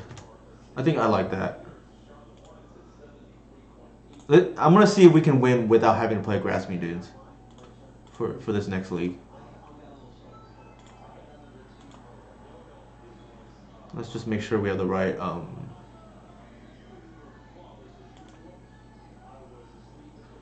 sideboard. Yeah, we cut a Ground Seal to make room because that's kind of a fair card, and I don't think we want. What's up, David? How's it going? David is a friend of mine from our LGS. We went 3-2 in our first league. Surprisingly lost to Yori and DNT, but sometimes that happens. We did beat Belcher, and I don't expect to normally play and beat that deck. Our other loss was to Demir Shadow, which I think can go either way. Yeah, they essentially kept a hand that was very reactive, and then we were lucky. Like, to be honest, like typically you can't beat that deck. This is a virtual mode of 5 already, so we're gonna mulligan here, especially since we don't know what they're on. IS Cargo. This is some. This is like an example of a hand I kind of fear. Because there's too many once upon a times. Like this, the second isn't bad, and luckily we can pitch one, so to speak. I think we just want to hit land drops here. Actually, we almost want the shepherd to die, given the hand. Like the ranger can produce more mana with this representing Arbor the following turn, and we can play for a potential turn 3 or 4. So that's the thing about elves. You have to, and a lot of players aren't used to this because they play like decks that are not as synergistic based. But the thing about L's is you have to plan maybe 2 to 3 moves in turns in advance. Looks like burn. Could be blue red delver. Did our opponent mull? I don't think they did. No.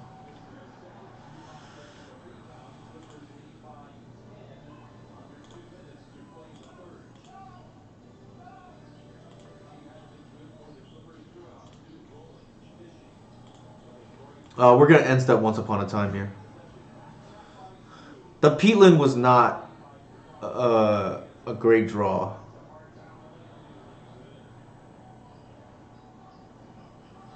Actually, yeah, they're probably on burn, and I don't like our chances with this hand.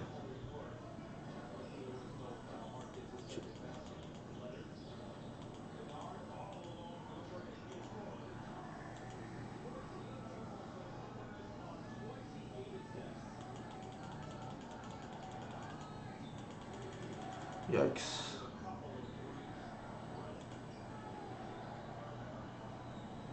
So we're at 9 now.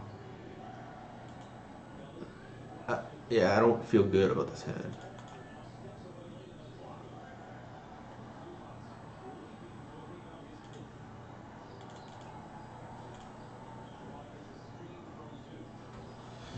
All right, we hit 5 lands. I think we take the cradle, obviously, and just hope we can chain off here. Like we don't have a choice.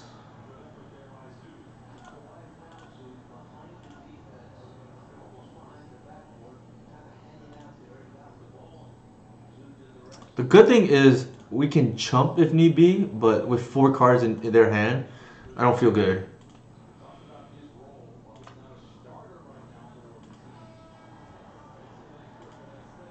Like we need to find natural order pronto, essentially.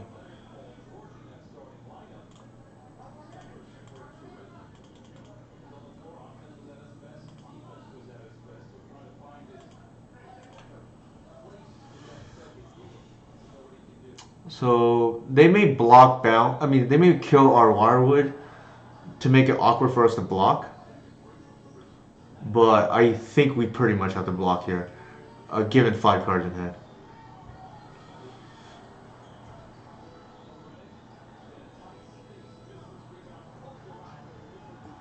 In a way, we almost should have kept the shepherd, or maybe not attack and block with the shepherd, because well, it depends what they do here. Because it's probably the worst card. That actually is a good sign. The fact that they need to use that for spells. Yeah, that's actually a good sign for us.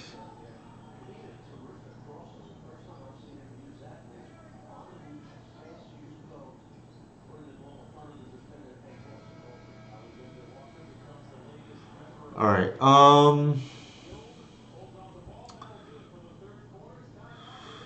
The we're just short of lethal for we don't have enough mana for hoof. I'm gonna check our draw first.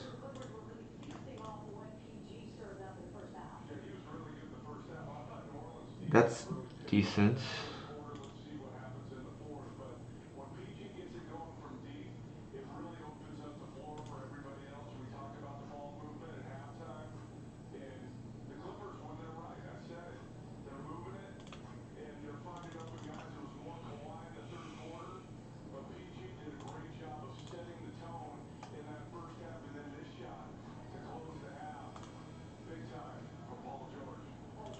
And then we hope we don't die here.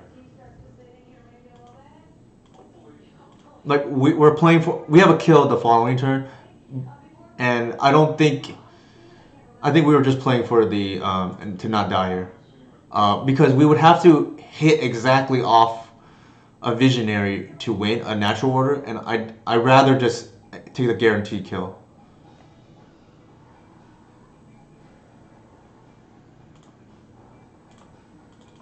All right, we take 2 off the price of progress.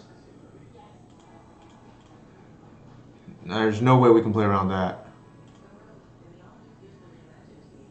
We died to a Bolt plus Fire Blast here, but... Ugh.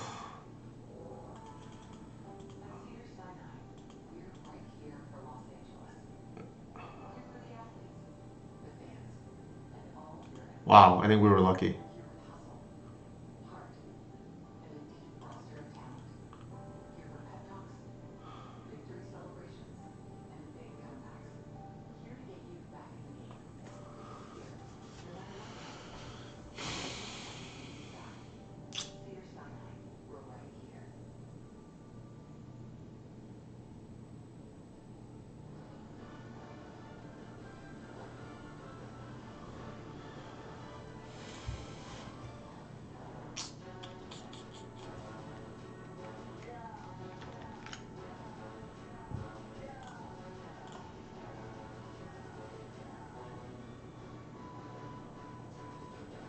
We're just short of having the mana we need.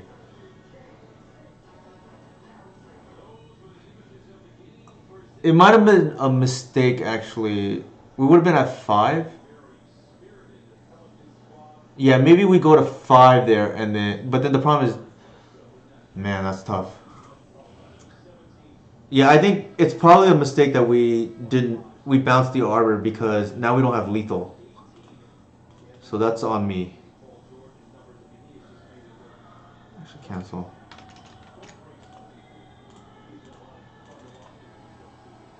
We have to take a chance now. I think we're dead, but we'll see if we draw the natural order.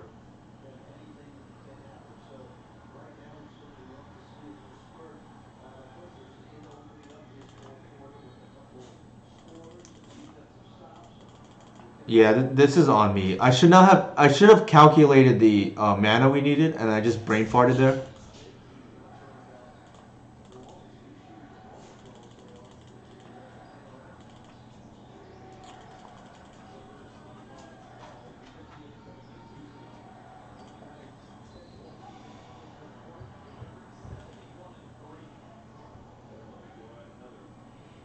The other thing is, yeah, that it's a couple of misplays by me because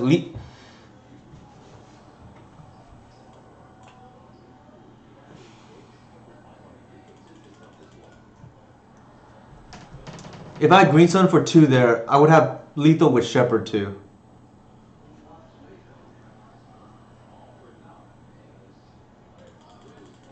Yeah, we're dead. This was a punt by me.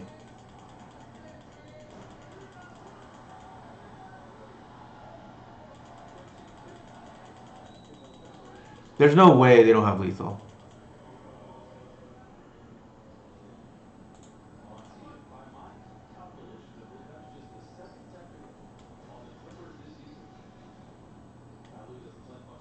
Skewer. Yeah. That was a punt job by me.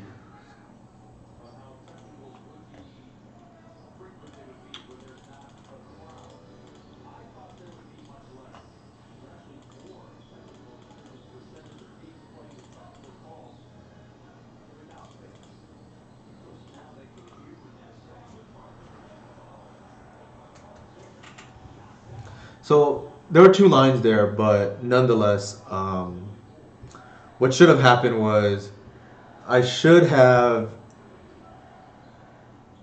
based on that hand, I should have put the Visionary with the Shepherd on the board because with the Oof also on board, I can just threaten lethal because that's enough attackers that can attack for 6.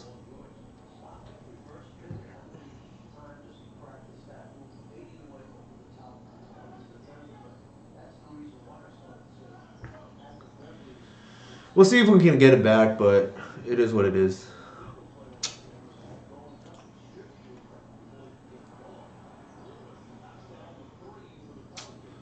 Not particularly great. Ugh, that's even worse.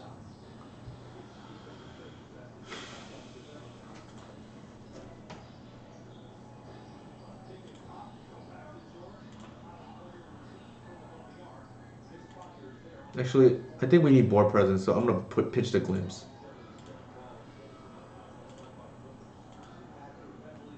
Glimpse is not particularly great when you don't have the acceleration.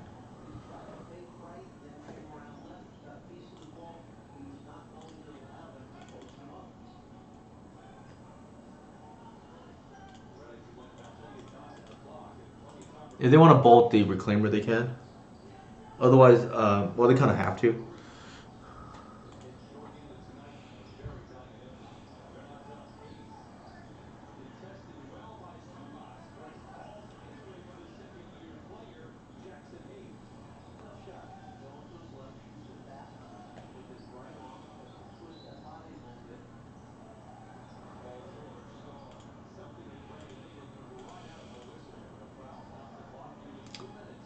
So the reclaimer can be a 3/4 now if we want, but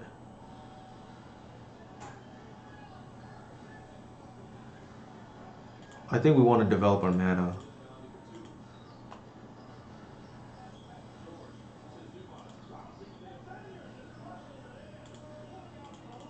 If they had a 1 drop, they would have played it.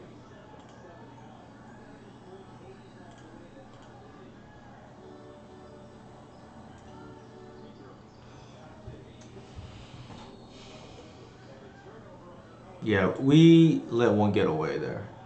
Game one. Sure.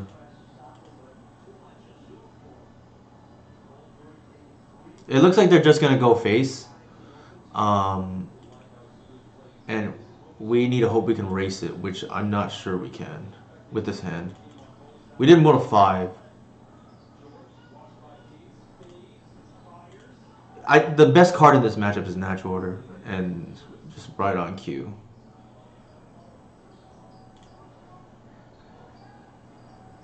All right. So the nice thing about this is, um, we can get Archon and instant, which is really good here because they haven't played any instance yet.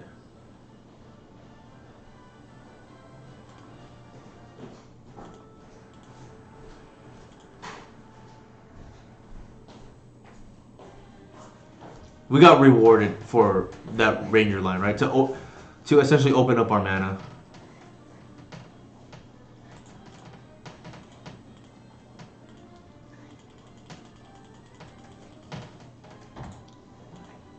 I don't believe they can string together 3 sorceries to beat us. Especially on a 2-turn clock now.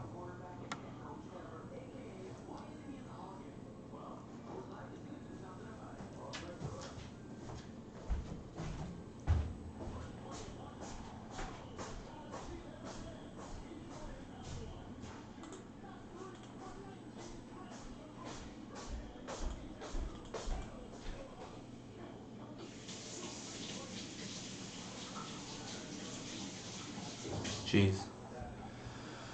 Maybe I stand corrected.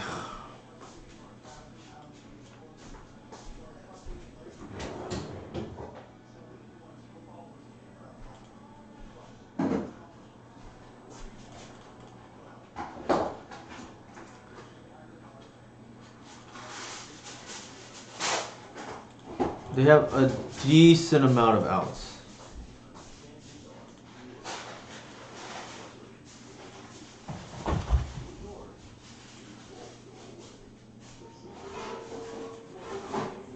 We have to fade a draw step, or 2 draws with the Sunbait Cannon.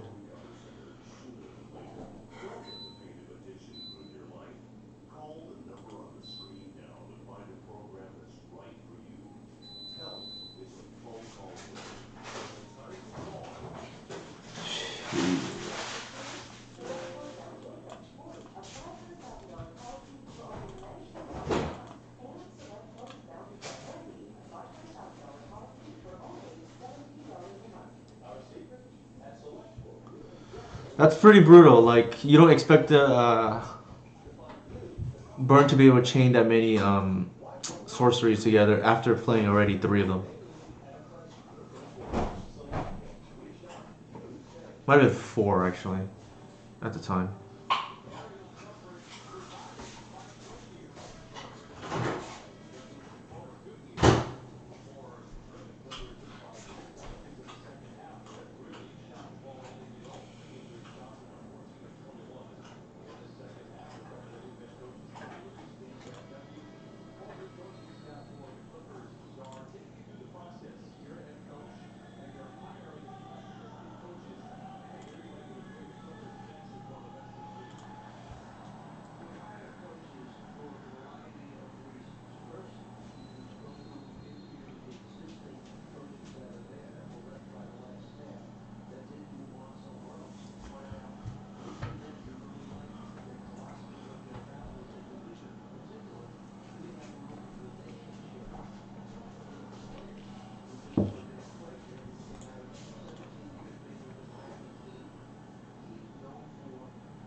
think we want the Ranger.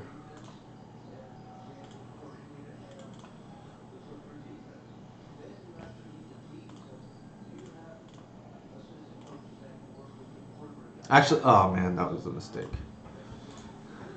We don't have any action. I should have saved that for the a visionary because we have if we top deck any elf, we still have a green stone for 2 for a visionary the following turn. That was a mistake.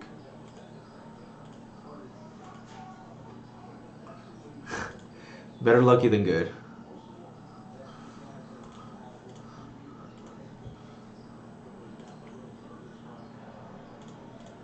We got rewarded for a more aggressive line, if that makes sense.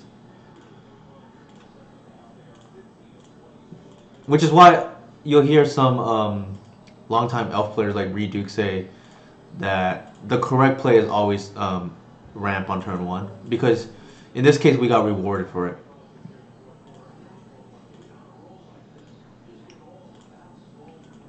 Oops.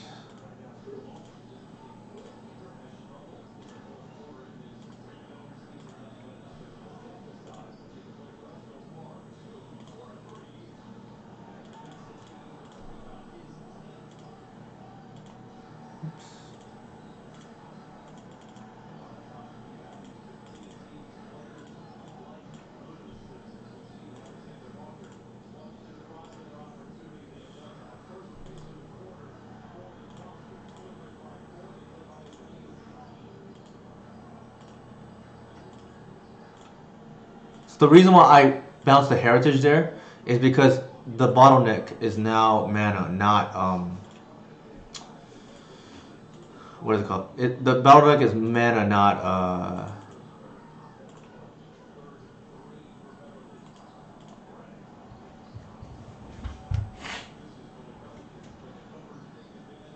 not cards.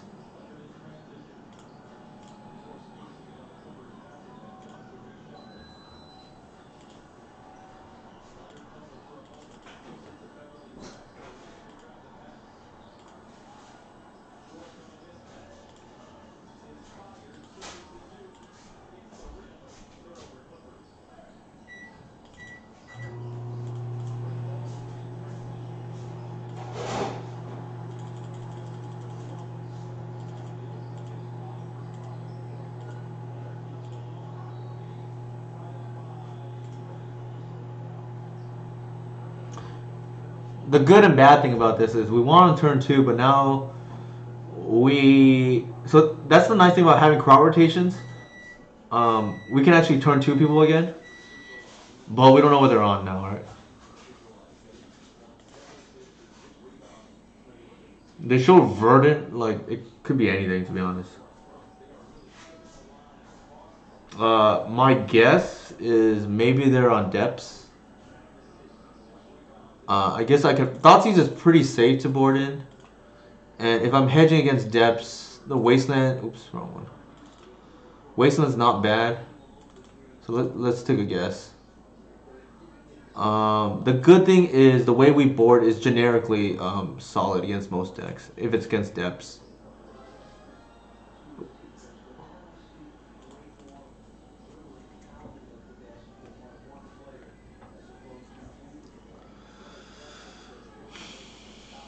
While it does suck to lose against Burn round 1, that's not the fortunate thing is that's not really a deck I am. I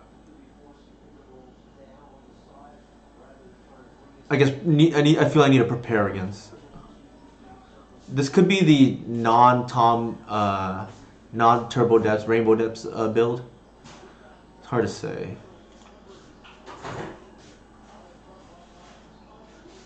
Let's see. Based on our hand, I think we need to sculpt a kill. We need more cards, so Visionary is good for that.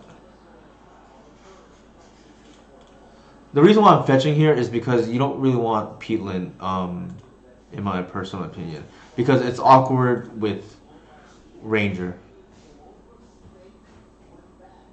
So this will give us a good idea. Oh, they are in Storm.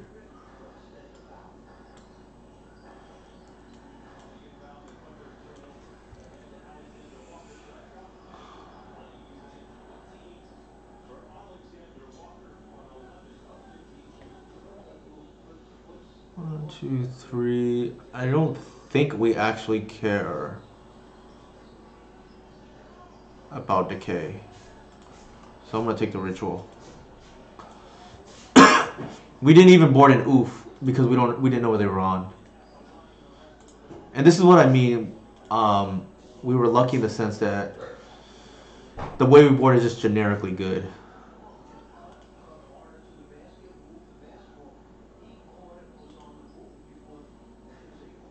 So they're gonna take the glimpse likely. I would think. They may take the hoof, which is funny. Um,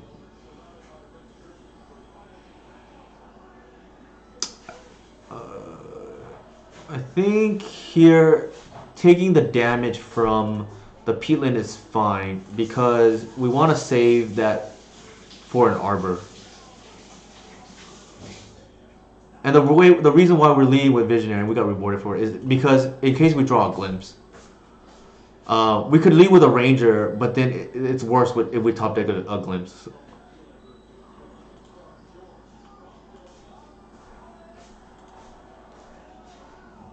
So that was unfortunate for us.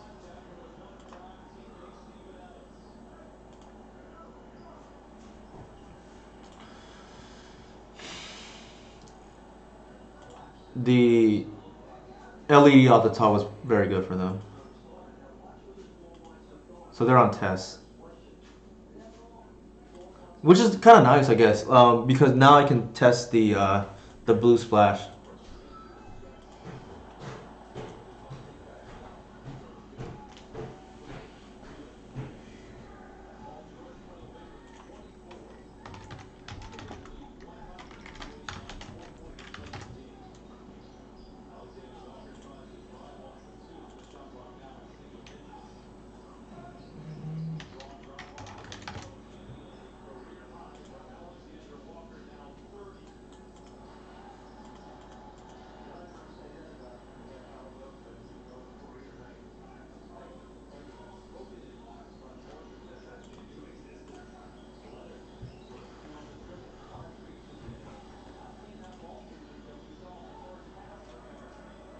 So we're gonna adjust how we board game two here. The Verdant, yeah, maybe that's a tell because Verdant used to tell me depths, but if people are on Rainbow depths now, maybe that's a tell that it's um, tests. But usually, the way I identify tests is if they're on Bloodstained Mire. All right, so let's adjust now. We definitely want the Stifle. Collector Oof is good. And I think we can just board out more of the best friend package.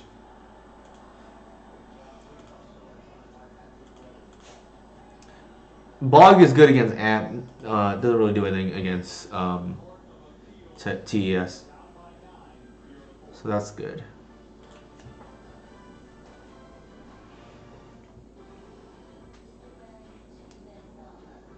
This is actually one of the reasons why it's hard to splash colors in elves because, or two different colors because you don't actually have that many lands.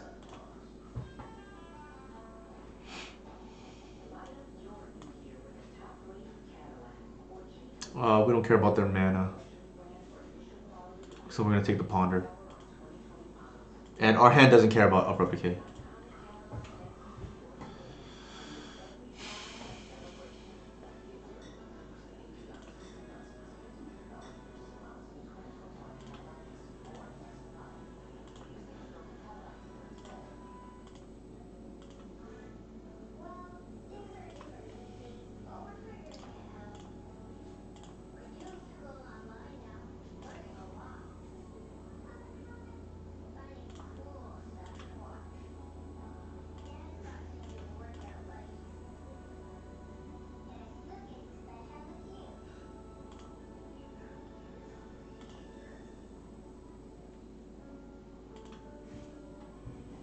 So let's see what they could have here.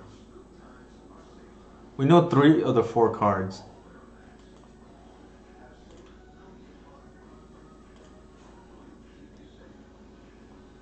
Hmm. I think we're just gonna play out all our dudes.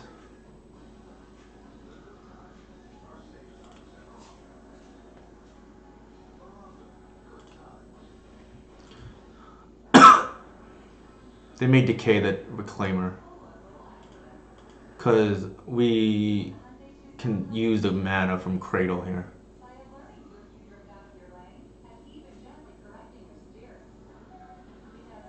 Actually,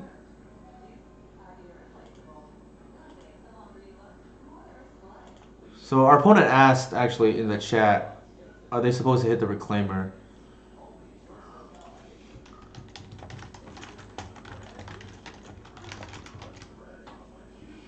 And I'll answer after the game.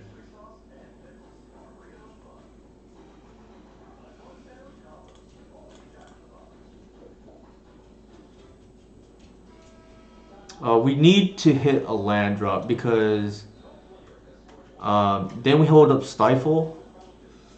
Uh, a Wirewood here draws us two, but I think we just need to hit lands.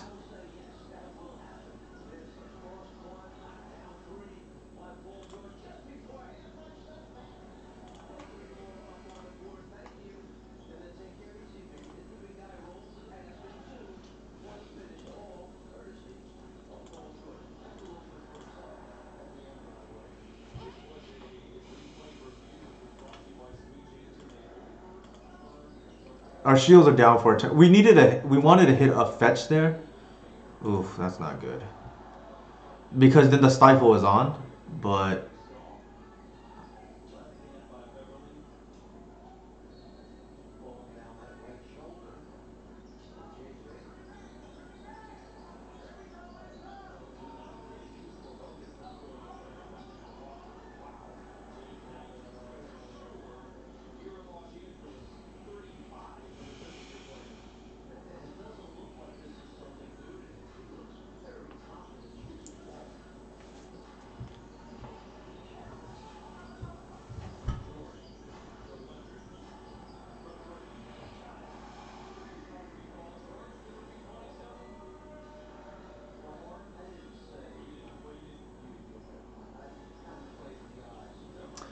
our opponent is thinking about going off. That's the only reason for a delay here. Yeah, and I think we're dead.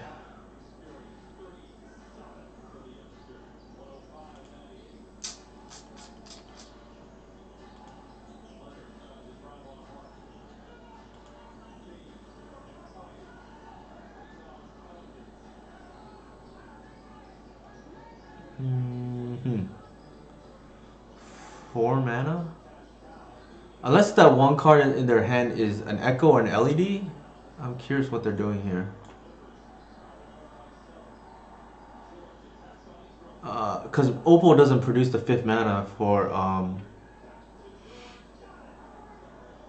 ad nauseum, unless they have a ritual in hand already.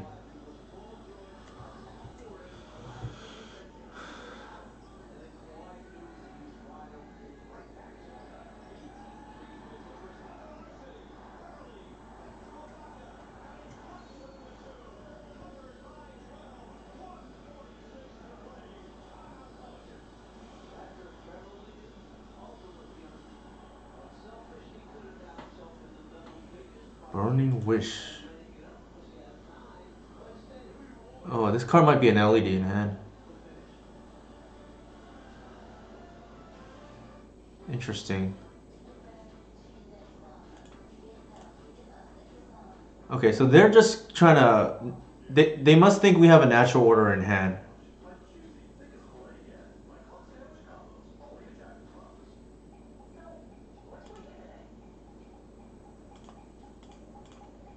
And they just want to keep us off.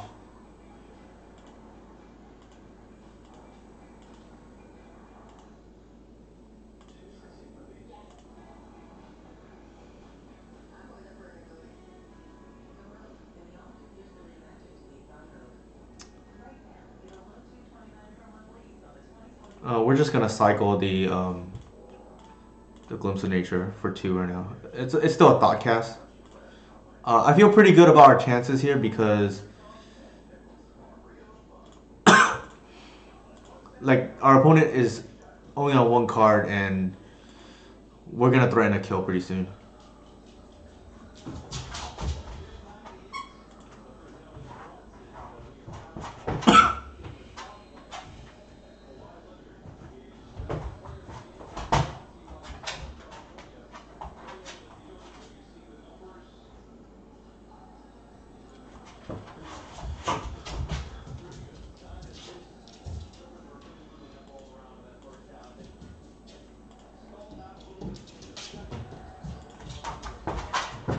Uh, we have lethal here, barring a bounce spell.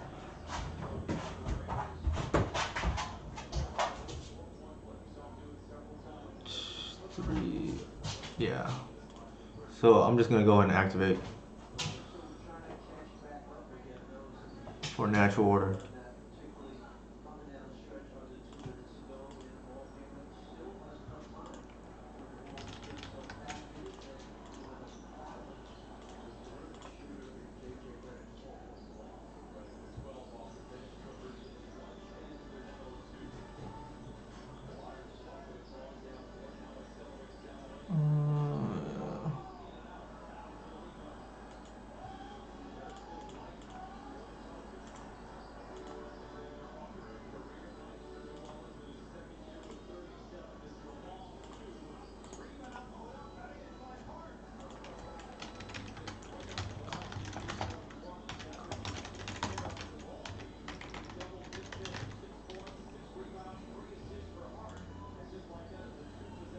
Oh, okay. I clicked through on accident, but they were kind enough to concede.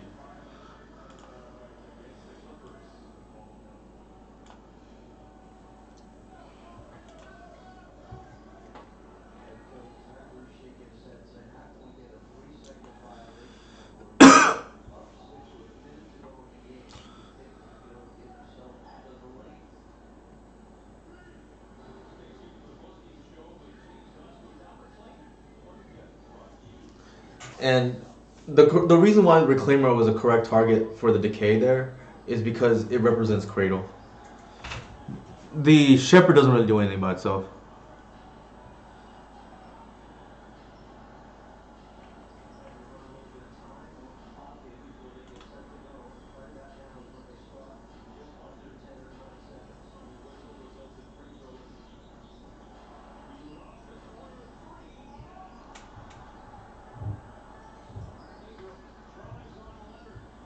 It's a close game. 110-104 with 22 seconds to go.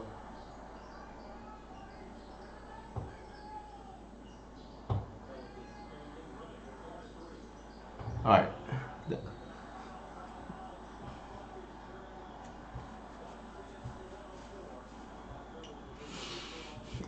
Not the greatest showing for Stifle there, as we didn't have the mana until much later. The card rotations help though, and in a pinch can fix, but not particularly great.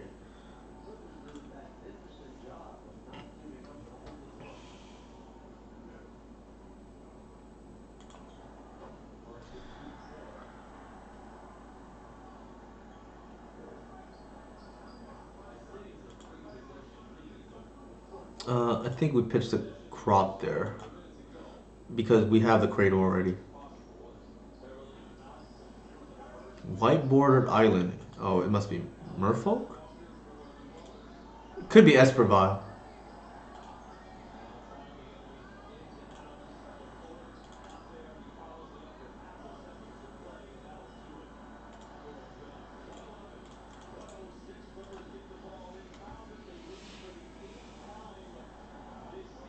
Could be a daze. Could be a force here. We'll see.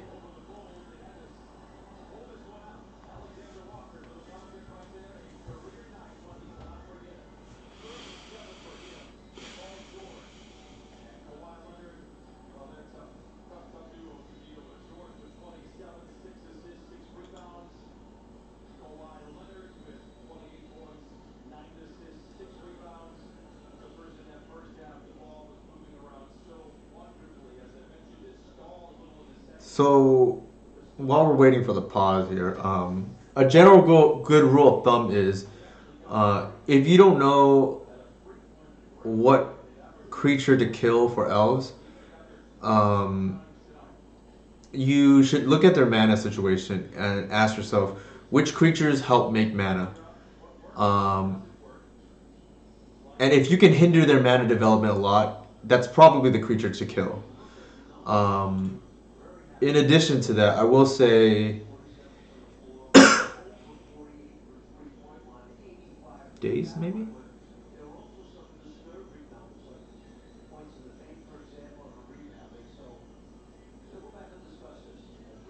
I will say, yeah. In addition to the mana, you have to also keep track of when they have a lot of mana already.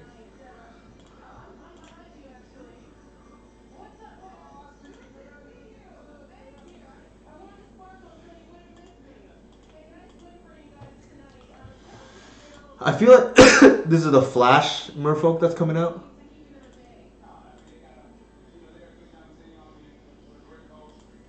Oh, interesting.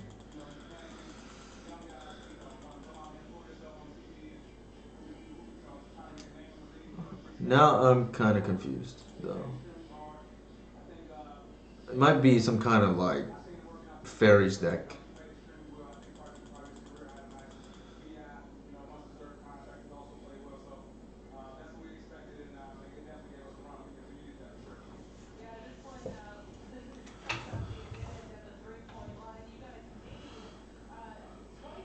We want the mana, so I'm not gonna bounce the Visionary here.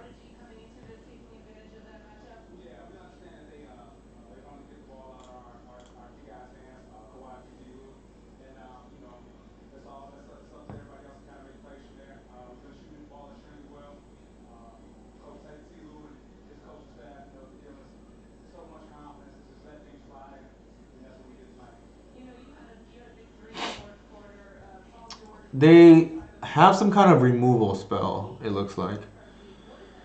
Um, if we go for, we can float 8 mana here and go for double natural order, but that's not lethal if they counter the first one. So I think I'm just gonna see if I can draw into the Allosaur Shepherd naturally or Green Sun.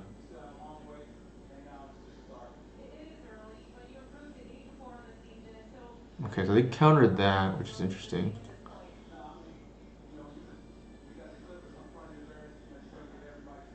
Mausoleum Wanderer. I think that's the spirit. Yeah. I think here we just go for it. Yeah. Oh, well, they already saw the writing on the wall. Like,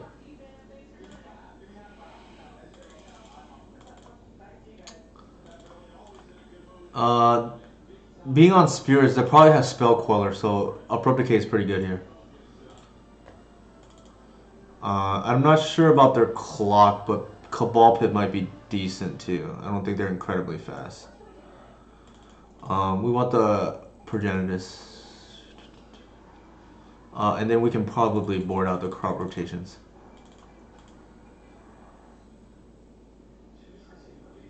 Collector Oof while shuts off Vile. I don't know about their mana. Those all islands. It's probably not great. I don't think I want it. I think the last spot is between Cabal Pit and Collector Oof. I think the Pit has more. Well, it doesn't even kill Spell Queller, so maybe not. This actually, let's switch it back.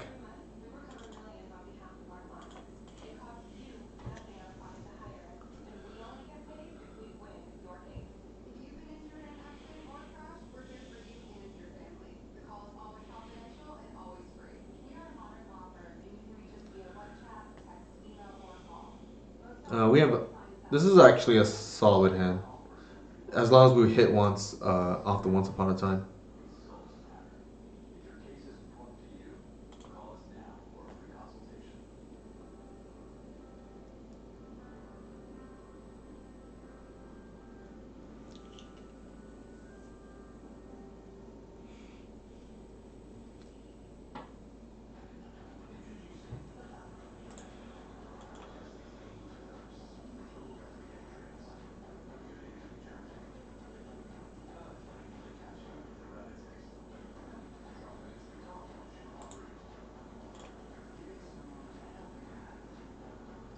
They may pitch actually to this.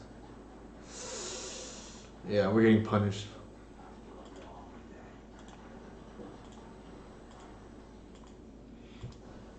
We may have wanted to once upon a time in response to the familiar, but I didn't wasn't sure if they wanted to actually pitch to stop the once upon a time there.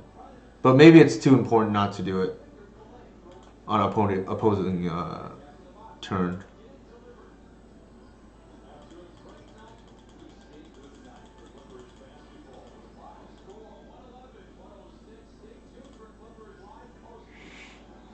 Like, it seems kind of iffy for them to do that, but we're getting punished here because of it. Given that we have natural order and things like that, but I guess because it's an onboard trick, yeah, not working out for us here.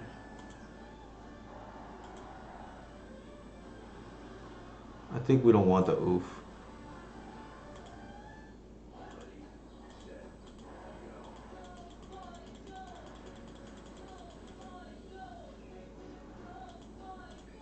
We might have missed anyways. Not the once upon a time.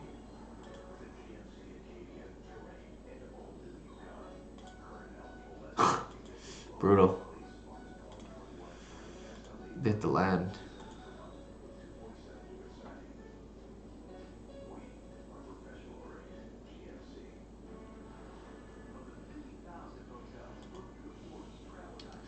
Yeah, it just seems like it's kind of a random brew here.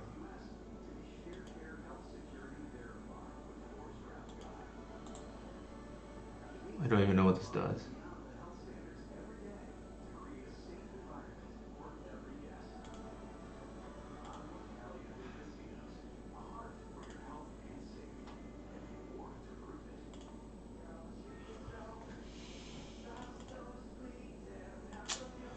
Oh my god, that's brutal.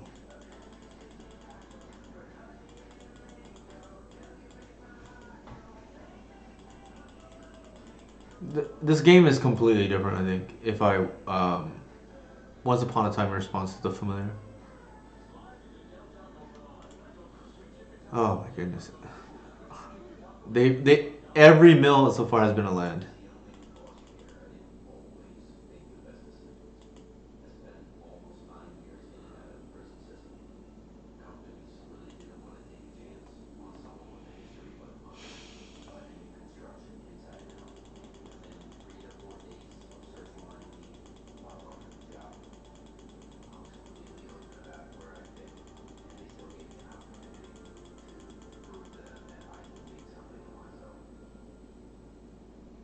We're not gonna win this game.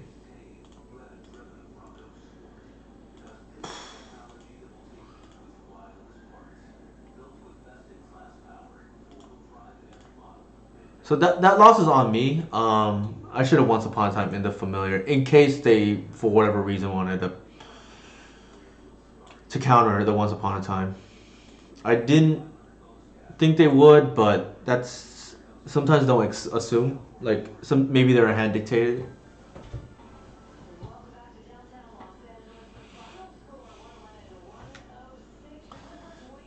Usually I try not to once upon a time on my opponent's turn because that gives away that my hand is kind of weak. The exception obviously is if they thought seize me, and that's my only way of getting lands. Oh. So at least this is an easy keep and pitch.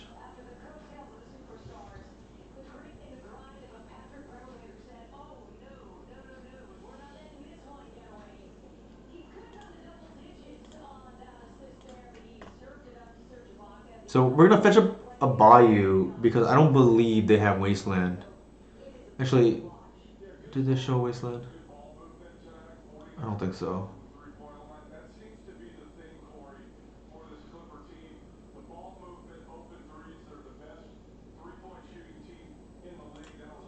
Uh, it's because we have the abrupt decay already in hand, is why. And then, as usual, if possible, lead with Reclaimer. Unless you know, for instance, they're on like, 8 bolts for or 8 removal spells, then you probably lead with a weaker creature.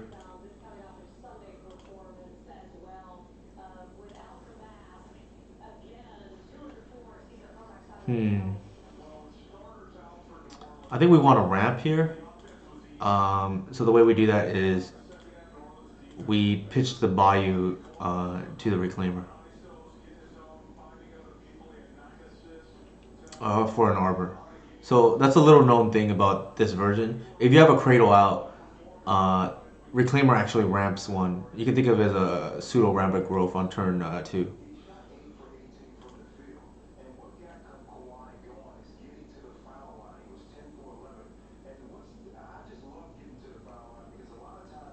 If they have a removal spell, it's not great here, but we'll see.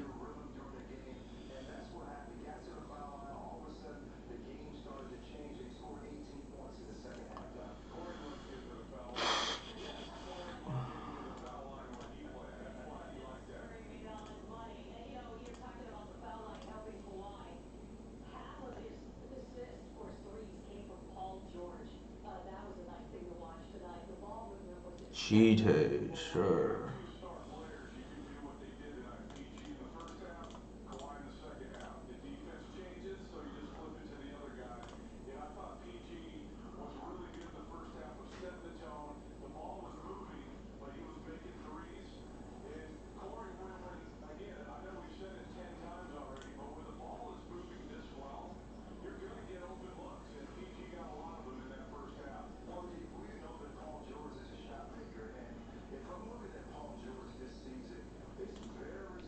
We want to keep the Reclaimer up in case they have removal. Um, Actually, let's do it this way. We'll just pass.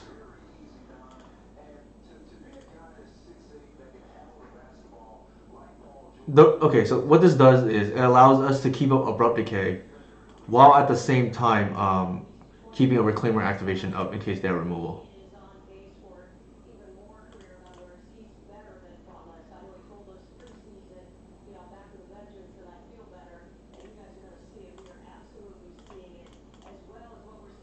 So they should have seen our play as it's very telegraphed from our end, but they didn't, and we're getting rewarded now here for it. I think that's fine.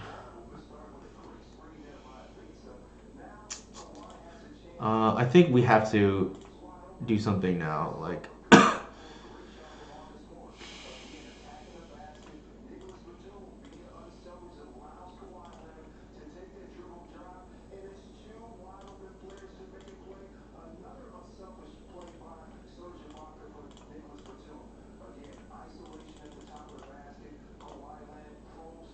so this actually nets us one mana off the Cradle here. They may force us to pay one so that we don't get extra mana. So that's exactly what they do.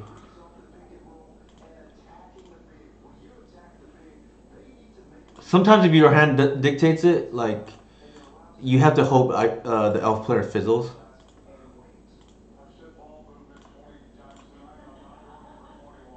Shepherd. So we're just trying to keep this glimpse chain going as long as we can. And if they didn't daze us there, we actually would have drawn one to two more at least. But I think we're in good shape now, especially since they're mono blue. Don't believe they have anything that's scary.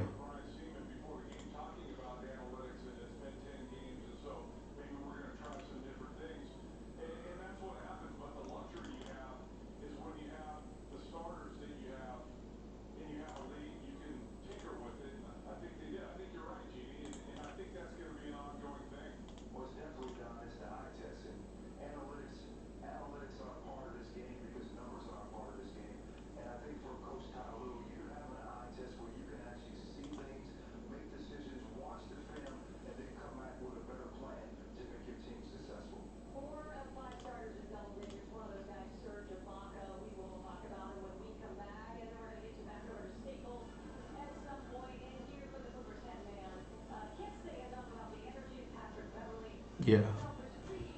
So they're kind of like a bluish tempo. I guess they were on fairies and I wasn't too far off. All right, so I'm gonna take a quick break to use the restroom, and see if we can, finish this league strong.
All right, I'm back. Ooh, what's up, decent? How's it going?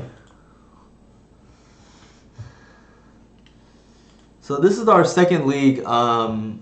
We went 3-2 in our first league. We lost to Shadow, which nice. Hey, Lynn Chalice, how's it going? Yeah, we. This is our second league. We went 3-2 in the first league, losing to Blue Black Shadow, which I think can go either way. It was 2-1, so it was close. Um, I was trying a new sideboard plan game two, and which I kept the natural orders just to see, and right on cue I drew Archon and Craterhoof on turns 2 and 3 respectively, so it feels pretty bad. Uh, and then game three we just lost to multiple engineers.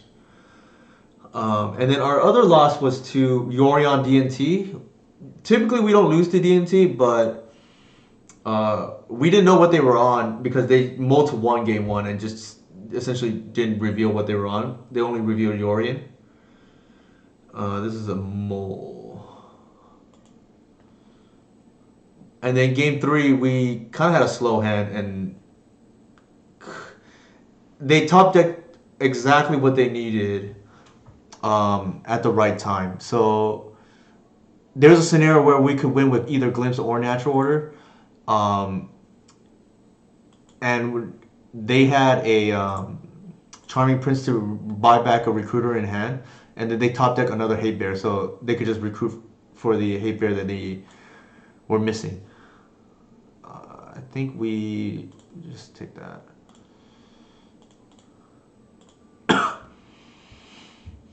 There's an argument to take the fetch, but I think the life can matter.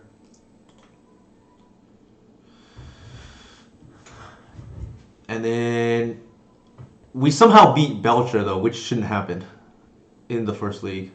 And then I punted game one in this league to burn. Long story short, I should have just continued my green sun. I saved it for the following turn, but not factoring the Allosaurus Shepherd. I would have lethal regardless. Boy. Not knowing what they're on, Preordain's a little bit scary because it traditionally has been combo deck. I'm like I was a little bit tempted to get the Collector Oof there, but we shall see. It could be like show and tell. So that's the problem, right? If you get Collector Oof and they're not on Storm, then you've essentially just wasted your Green Sun.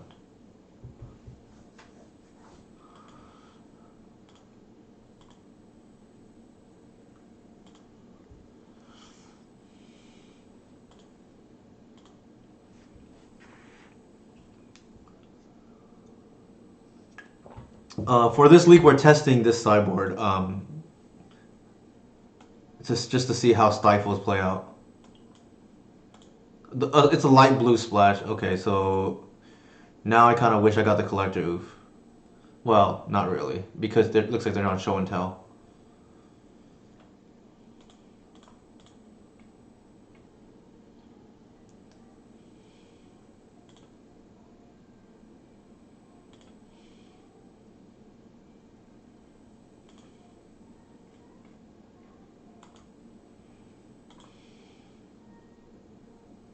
So it's funny because if we had bounced back our Visionaire, we could have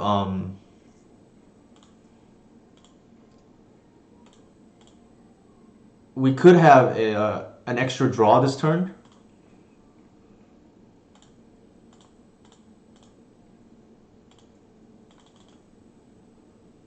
We'll see if that matters or not.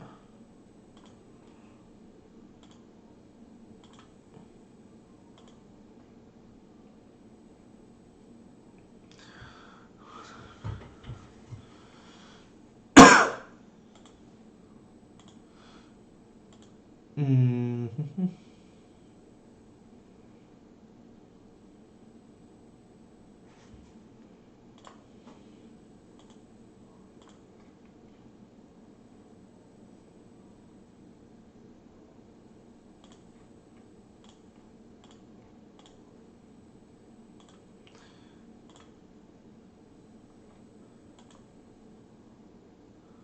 Okay, so this is kind of neat.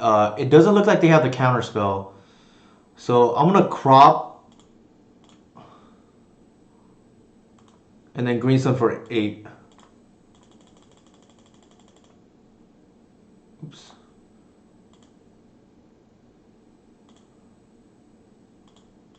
Oh, oh my god.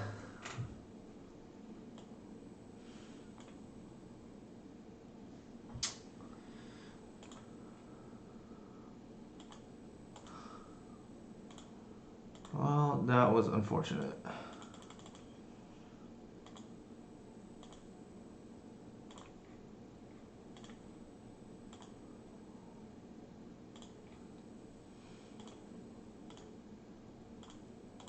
Yeah, I had lethal right now, but I misclicked, which is kind of terrible, but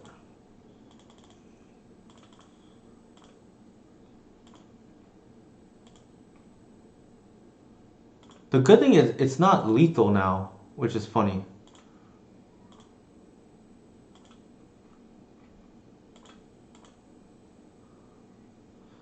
Oh, they conceded anyways.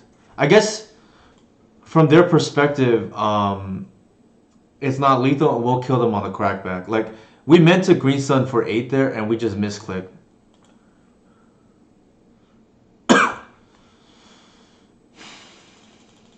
Kind of a strange game.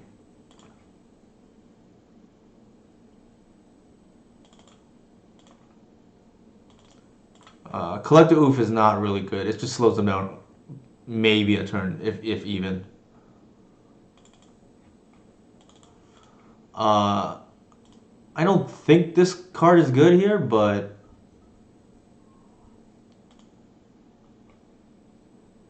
like we can try. It's probably better than Visionary and Waterwood. Uh, Disagree with what, D said? Yeah, I was gonna board it in. You can hit a fetch to Stone Rain them. Stops Annihilator trigger if they go for the greedy line. So you're probably right. Like, I don't know. I haven't played Stifle much against Show and Tell. Yeah, this list is going pretty deep today. The Rivulet is, as you can imagine, for Doomsday, and we're on the 3 crop rotation package, which I am pretty happy with. The long story short is I've cut the Heritage Druids down to one. And it's possible it should just be a birch lore so we can make colored mana. But I think crop rotation is just a stronger card. Yeah, Grisselbrand, I feel like they can do it multiple times, maybe not. Sneak attack for sure buys a turn. Yeah, so you're probably right. Like, there's a lot of fringe cases, and the matchup is bad enough where like we'll just take what we can do, right? Like, I think we have to keep like we can't mortal Thoughtseize. You can just get them with it on a fetch land too.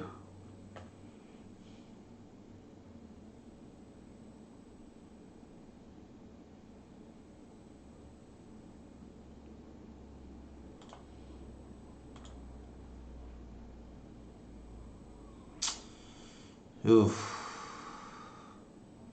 I think we show the island and see what they do.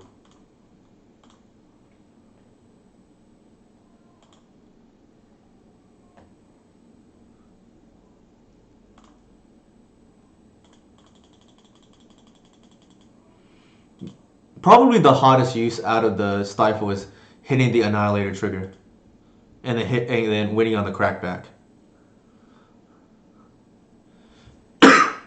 which is actually relevant with the sneak attack. Now that I think about it, so yeah, I actually agree it's relevant here. The reason why I wanted to stifle today is because I wanted to compare it against Flusterstorm. I already know how Flusterstorm typically plays out, especially out of elves.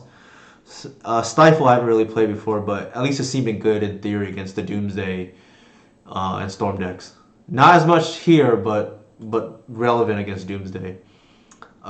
It's also relevant against Dark Depths because of Vampire Hexmage.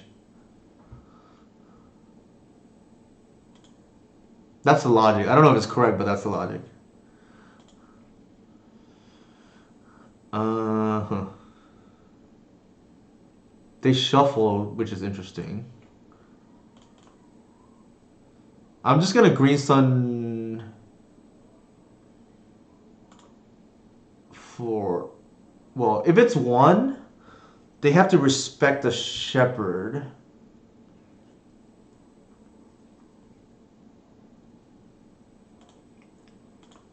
Yeah, I think we do that and see what they do.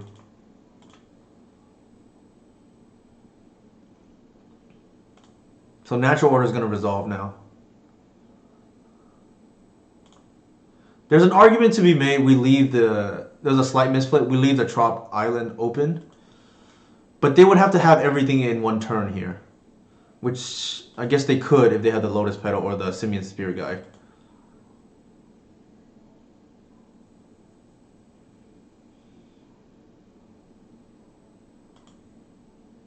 This could be a show and tell here.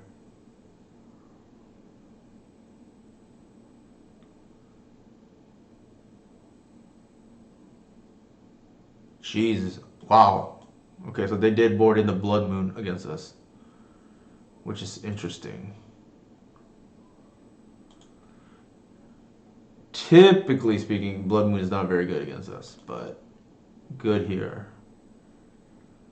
How they knew to board in Blood Moon, I'm not sure, to be honest. Because typically I will fetch, like they didn't even see Trop Island. After the first bayou, I would typically fetch a basic just to be safe.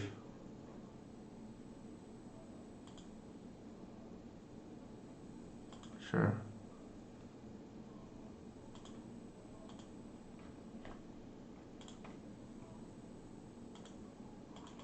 It doesn't, like, if I'm being honest, I don't think Blood Moon, I would bring it in from the show and tell side.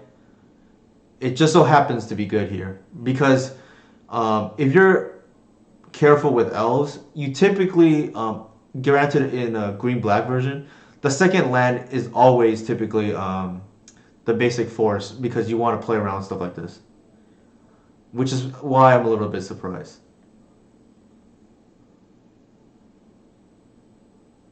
Sure. Unless they knew for some reason we were on a blue splash, but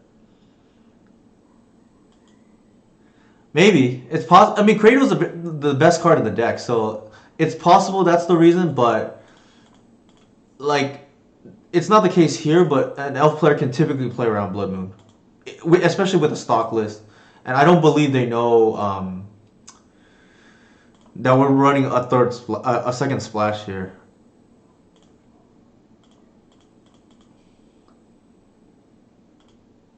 But good to know, right? Like, I think given that we see Blood Moon now, if we don't have the Thoughtseize, we better fetch basic force first.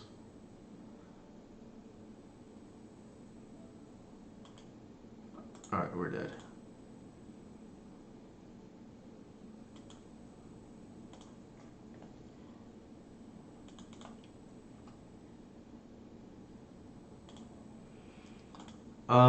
I think I'm happy with the way we boarded overall.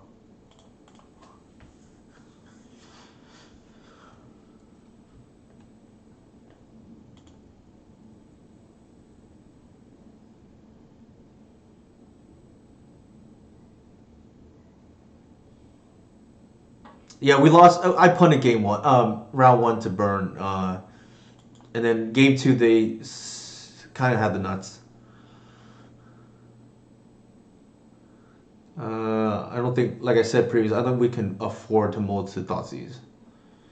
This, although I will say, this is already kind of a mold to six, so maybe or mold to five. Okay, let's see if we can do better. Yeah, so we got rewarded for that mulligan. Yeah, we'll see. Like I'm trying a bunch of different things right now. Like especially since Legacy is a little bit stagnant, I think at the moment. With like Dreadhorde Arcanus and Uro and I guess Oko too.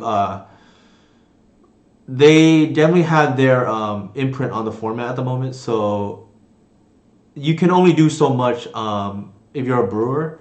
So I'm trying different cards in the sideboard that I have been meaning to test out.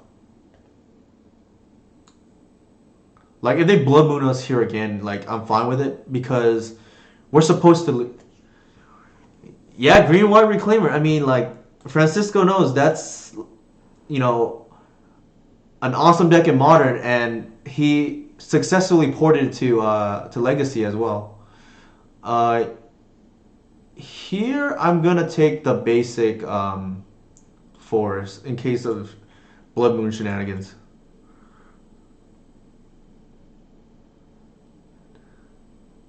Oh yeah, I bet. Like for sure. Like that flagstones with reclaimer engine is just tons of value. Uh, Man,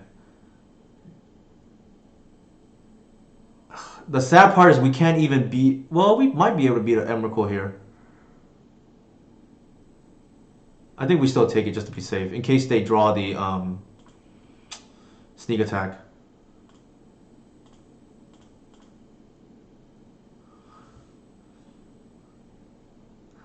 Oh, okay. So Legacy Pit is where Decent and a couple others play. They have weekly events. As at the moment they're virtual, but I think that's what Decent is referring to.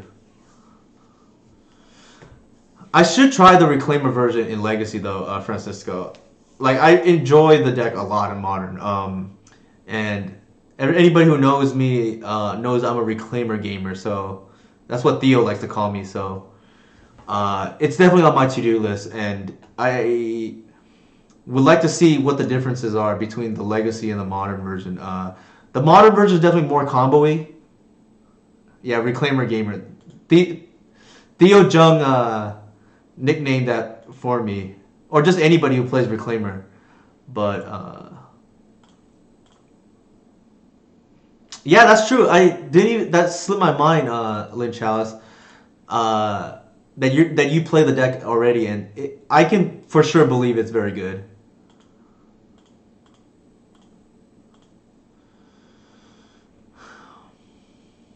So let's see. They did not shuffle off the ponder.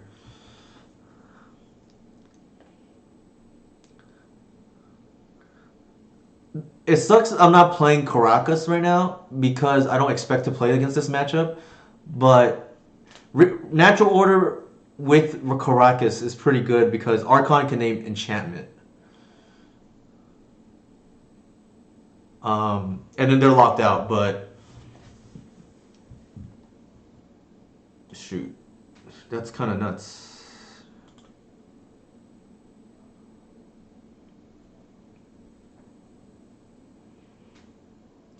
With show and tell, Francisco, I'm assuming. Like Caracas would be pretty good here with the Shepherd, like, and maybe that's reason to play it alone with Reclaimer. Okay, yeah, that makes sense.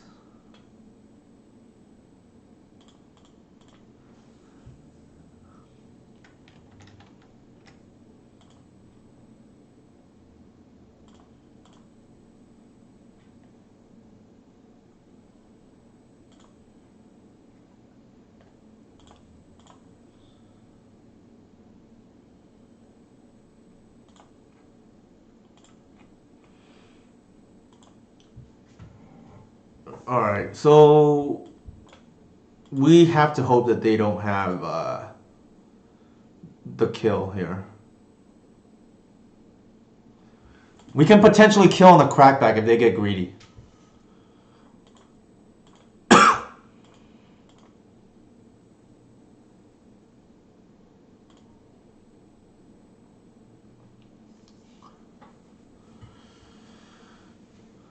We'll see how greedy they get, though. They may be looking for the pyroclasm. Oh, that might be it. Could be a hard cast sneak attack.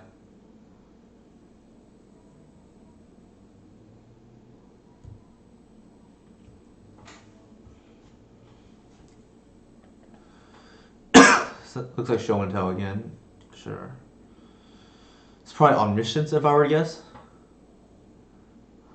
Emerald. Okay, that's interesting. That's actually a great sign for us. What's up, Nathan? How's it going, man? Hope you've been doing well.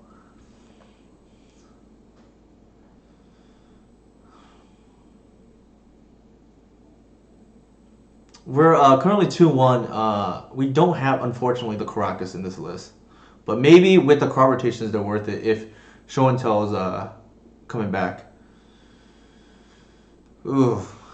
Uh, hmm.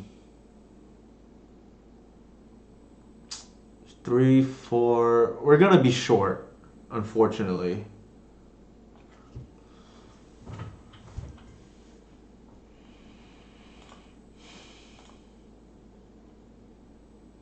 I'm trying to think what line we can go for here. Yeah, it's sneak. Yeah, it's sneak attack. As Decent said, um, we lost game two to Pyroclasm, and I forget what else. Because it's not lethal here. Oh yeah, we lost the Blood Moon. That's what it was. Uh, like, which is kind of unexpected, but it happens. I think we have to roll the dice with Visionary and see what we draw. I don't think there's an out, but yeah. So we kind of got punished for not having the Caracas in this matchup here.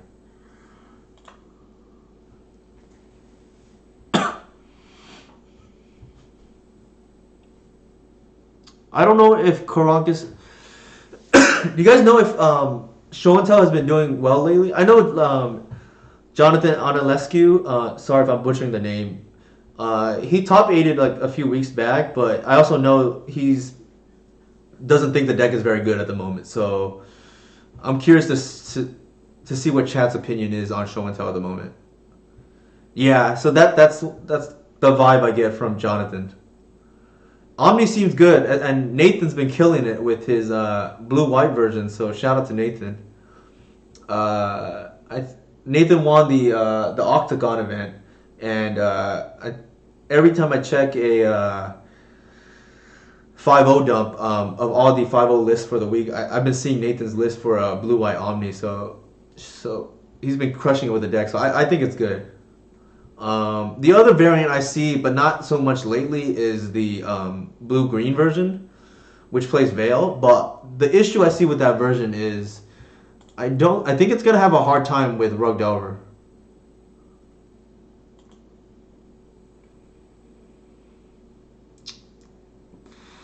Okay, so this is kind of a trap hand. I feel like doesn't make any mana, and you already mold a 6, so I'm gonna try again. Ugh.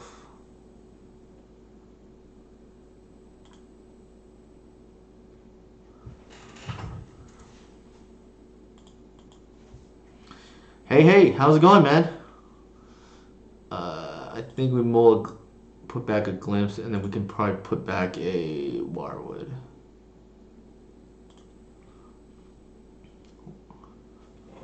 We just lost to Show and Tell in the previous round, Eli.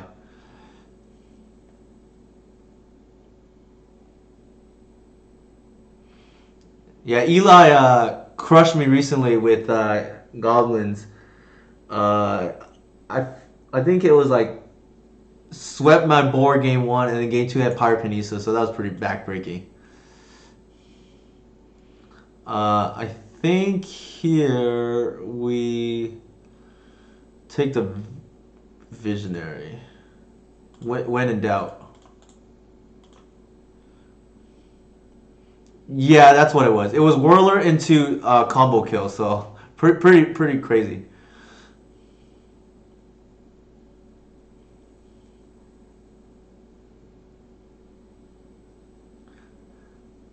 So we're playing a spicy Eli sideboard today.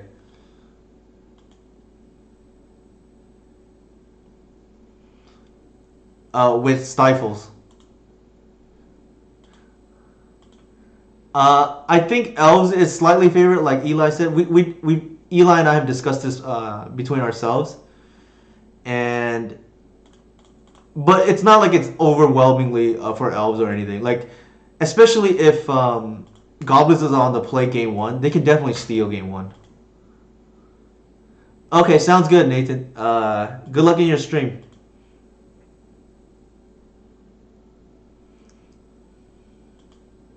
Yeah, like from my experience, and no problem, Nathan. Take care for sure.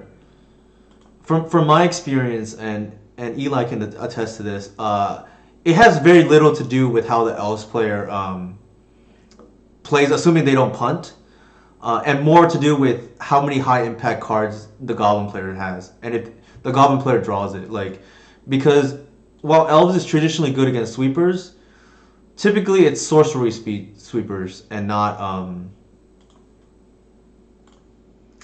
instant speed sweepers like Pyrokinesis. It's why Terminus was such a problem for Elves for a long time. Thanks for the follow, Brian Cook, or whoever loves Brian Cook. I'm not sure who that is. A lot of a lot of it depends on the Goblin draw, unless the Elf player just completely just draws dead for multiple turns, for instance. It looks like some kind of artifact-based Cloud Pose deck. I, to be honest, don't know. We do have a main board oof, which is kind of funny.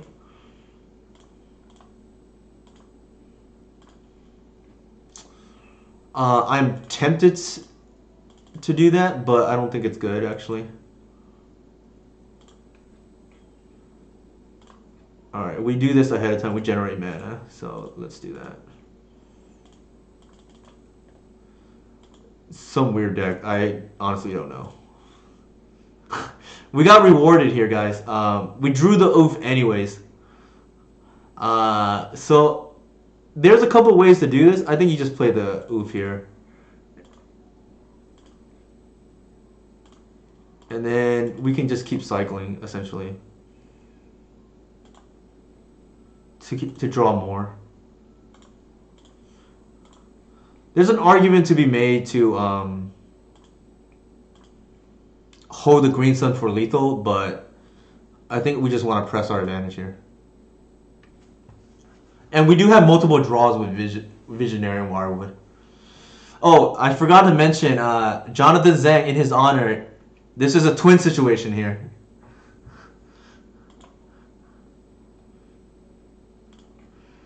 All right, so they're on some kind of cloud pose, like Chalice potentially doing. Yeah, twins. So Eli, you weren't here for last week's stream, but Jonathan Zhang, final nub. Modern turn one player.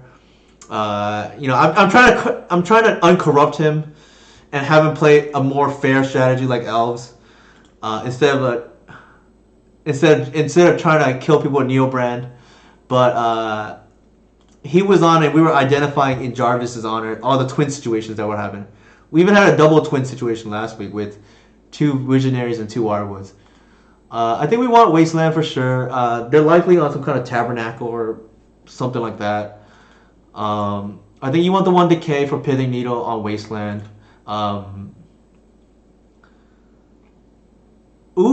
Seems like it's good here. Is Snoop plus Recruiter a twin situation? Yes, it definitely is. Recruiter is by itself a twin situation.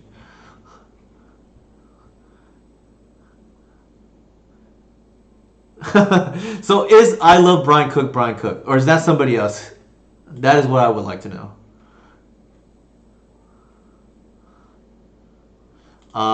Yeah, we gotta ask the twin situation handler.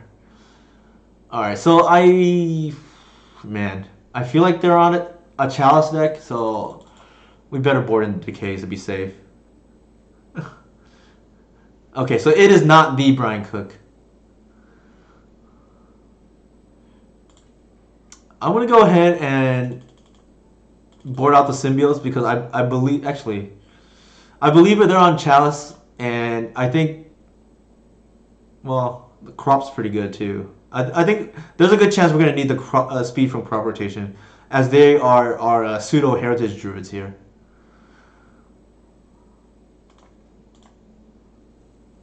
And then Ground Seal. Ooh, did I board in one? No, I didn't board in one by accident. Not great, but I feel like this is a keep.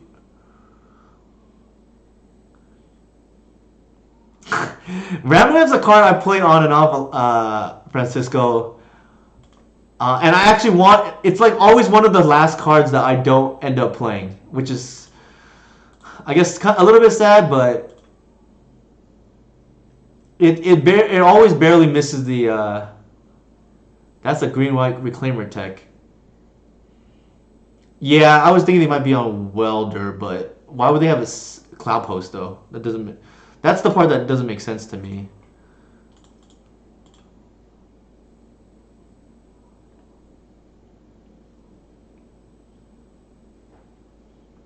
Hey, Zachary, how's it going?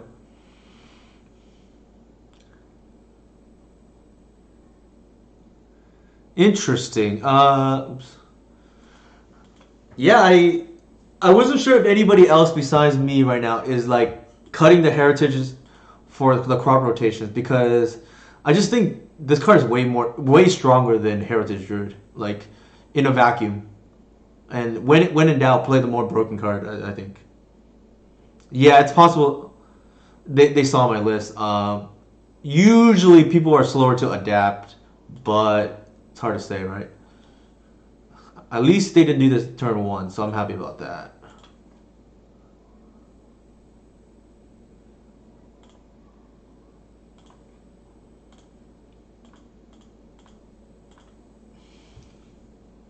The other thing that actually is a side result of playing these crop rotations is, besides the obvious, like getting having access to more bogs and essentially turning 3 heritage druids into graveyard hate and potentially other kind of hate, is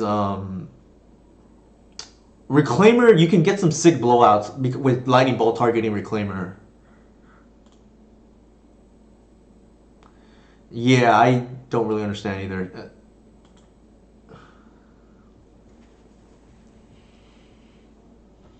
It has to be some kind of artifact deck, just like based on what we've seen. Yeah, I mean it's like super grind. I got my butt kicked too by the reclaimer list because of Tabernacle, and then as I'm trying to stay afloat with Tabernacle, they're like, um, what is it called? They're reclaiming away flagstones and essentially ramping. So they essentially it becomes a what in the world is that?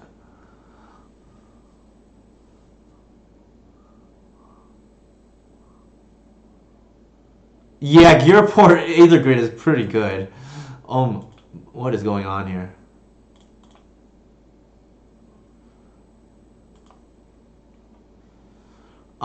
If I want to take the Karn off the board,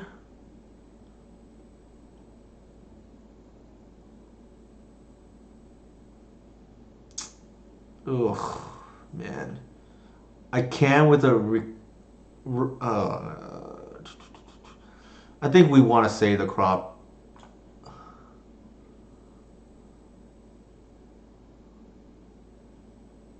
Don't even. I still don't understand what this does.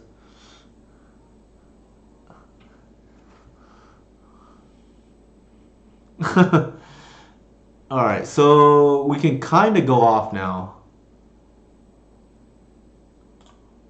So let's try to at least.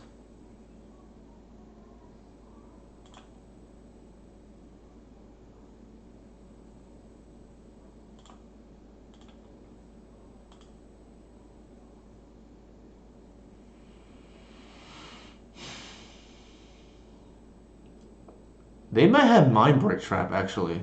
Oh my goodness.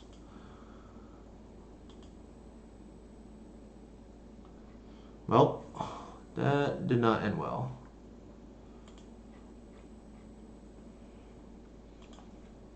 Yeah, every time there's the pause, I kind of fear Mind Break Trap. And ugh.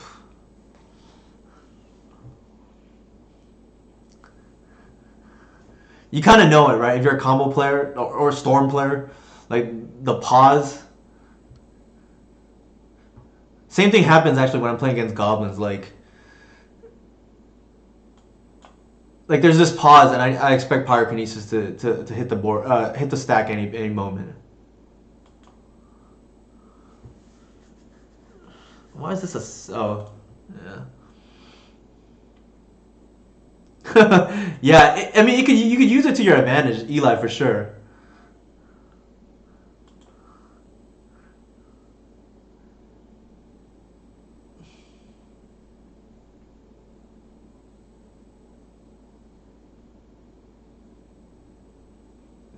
For those who have seen the stream before, a common trick I will do is the hesitation on the ley line keep. Slow roll the ley line. I feel like we cannot let the opponent untap with this. Although right now it only produces two, so maybe we don't care. Yeah, yeah, we needed a creature the previous turn. Man, I feel like we have to try. We do have the nurturing peatland, so that cycles. So that's like having two creatures. Ooh, that helps. That definitely helps.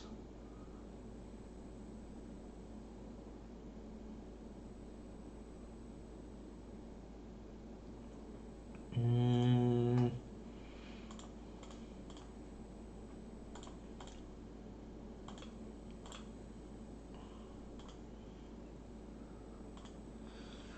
Okay, every time I gamble, I get punished.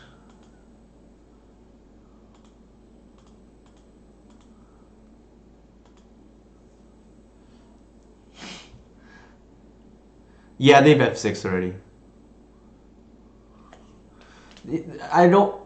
I'm with Francisco on this. What is going on with our opponent's deck? Like, why are they playing this card in all basics? I really don't understand what is going on.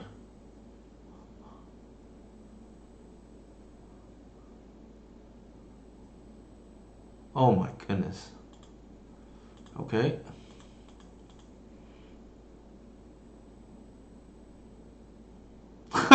This is like the EDH deck.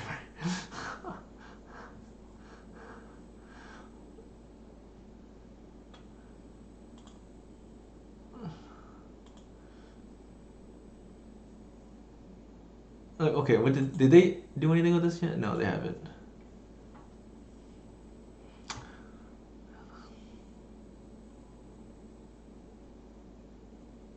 Hmm. I mean, we have an oof on the board. Like, yeah, I think they punted for sure. Yeah, like there's the infinite kill that we're looking for the EDH kill, but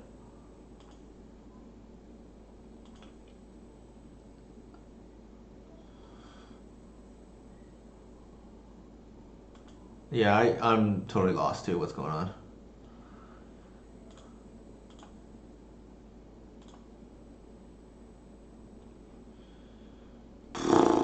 Okay.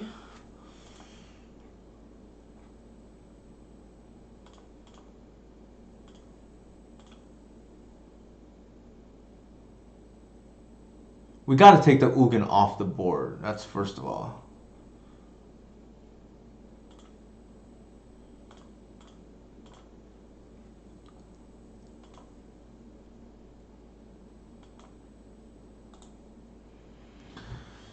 Oh man.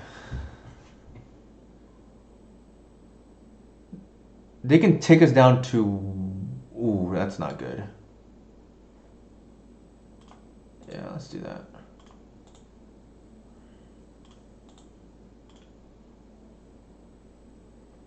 Yeah, let's take the Ugin off the board.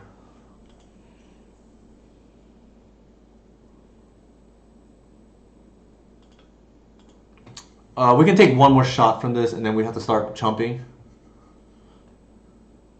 Like, we should have died already, to be honest. Like, the Ugin should have taken the oof, and then that's the infinite combo with the Forsaken Monument and the Bazeloth.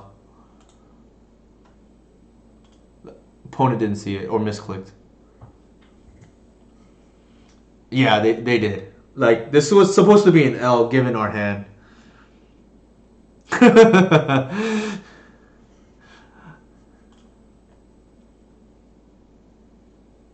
Sure. It's funny, like, I've never been happier to be beaten down by a 7-7.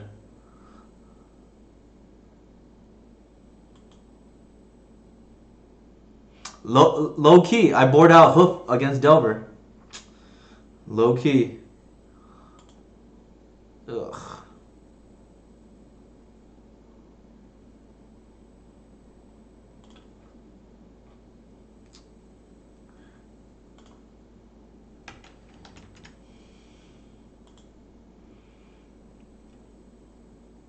I'm just gonna hold the Ranger in hand because in case we draw a glimpse.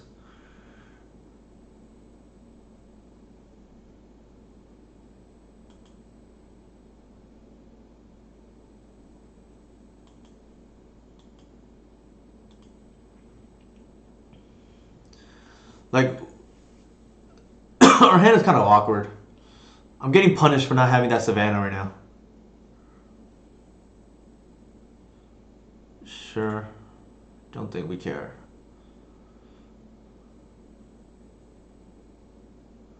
The old turn 8 cloud post. I love it.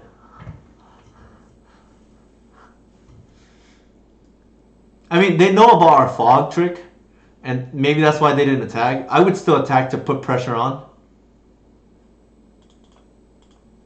Because otherwise, you let the elf player develop their mana.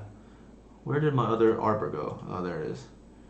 I guess we play the Trop to scare them. Ugh. Okay.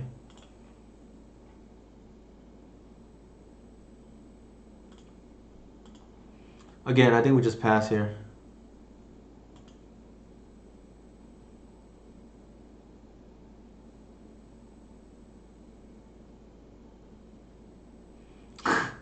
What's up, Max? How's it going? We are playing against what the chat has joked as is an EDH deck.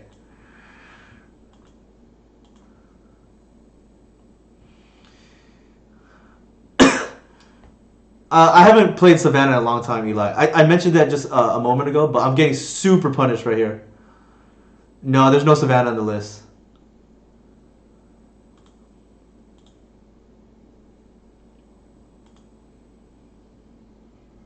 Typically, I don't expect these artifact deck games to go that long, which is why I don't play Savannah. Like in matches where Archon matters, the games are short, and okay, so they have finally wisened up and started attacking. So I'll just block bounce.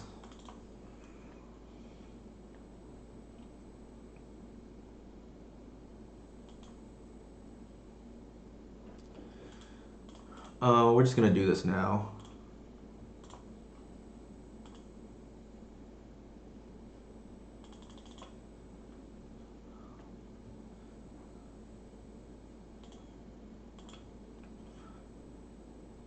There we go. That's game now.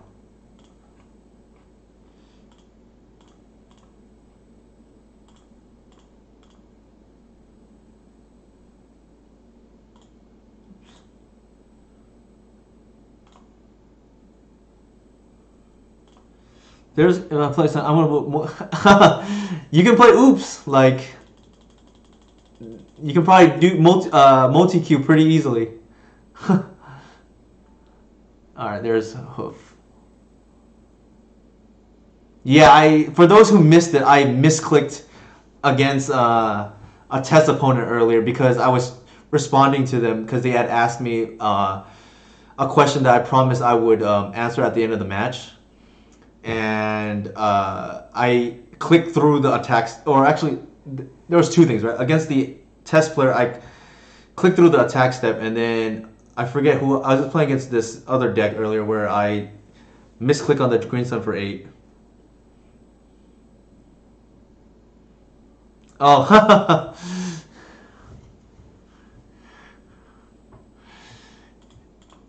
so we went 3-2. I punted round one earlier. We lost to Sneak and Show, which our list is not built today to beat. Uh, do you often take too long while playing Doomsday? So it's funny, Francisco. I know that's directed towards Max, but I once posted because I got frustrated at the time difference between myself and my opponent, like that we need the rope in Moto. But somebody responded to my tweet, like this was months ago. Did you just play against a Doomsday player? So that's pretty funny. Here's a list we just played, by the way. I'm just testing a few cards, but it didn't really. The Stifle came up against the Sneak opponent, but Doomsday seems pretty popular right now. So we're on the Pioneer tech, right? Ipnu Rivulet. I hope I'm pronouncing that correctly. Ground Seal is like another.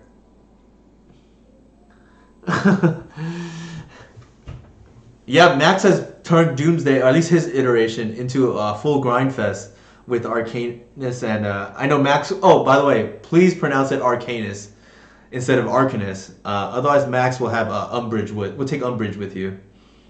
But we're trying the Ground Seal to. Well, Ground Seal has been in my list for the last week or so. And we're trying the Ipnu Rivulet because of Doomsday. I think it's pretty good. Like we're already playing 3 crop rotations and 4 reclaimers. Like it's fairly free, other than having to play Trop. The Collector Oof main has been awesome. Like when I upped the Shepherd count, I had to make cuts, and moving Oof to the sideboard was pretty painful. It's funny because I mentioned, so speak in reference to Eli's that 1-3. While I was playing with Nathan a few weeks ago on Moonstompy, Max was on a Painter deck, and he had Painter out, and I joked on stream, man, I'm always losing to these 1-3s. So that's what I thought of right now. Yeah, Oof main deck has just been insane. I actually had an opponent. I don't want to embarrass them, but I think I'm like probably like 7-0 or so against them this past month because I keep running into this pilot on Urza Echo, and I didn't have oof the whole time, but only this past week after I went back to after I'm trying the crop rotations main instead of Heritage Druid. But a couple of days ago I green some for 2 game 1 against them, and they cussed at me because of that, which is kind of funny. Yeah, Death Right Shaman. I wish it was back. It's funny too because I've been meaning to post on Twitter what I think an optimal elf list would look like if Death Right Shaman were legal, but I haven't had a reason or haven't had a good reason to do that yet. But it definitely would play 4 Death Right Shaman and 4 Elvish Reclaimer. The namesake of my of this version of the deck. Uh, the Go vintage elves. Sadly, I think it would have a hard time because of the of workshops. Although I guess Trinisphere and Chalice are both restricted now. Although Walking Ballistas are really hard to beat, I would imagine.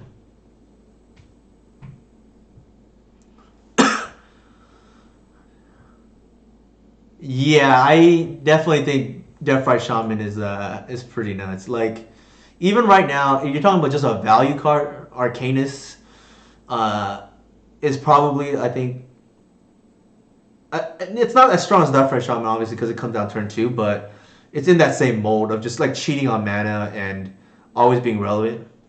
Runs away with the game if you don't check it. Bring back spell. So David Z Lull is on, and he is one of my good buddies from Spellhold. Uh, he's taught me everything I know about blue decks. Right, like I don't showcase it on Moto too often, but I do play Brainstorm in RRL.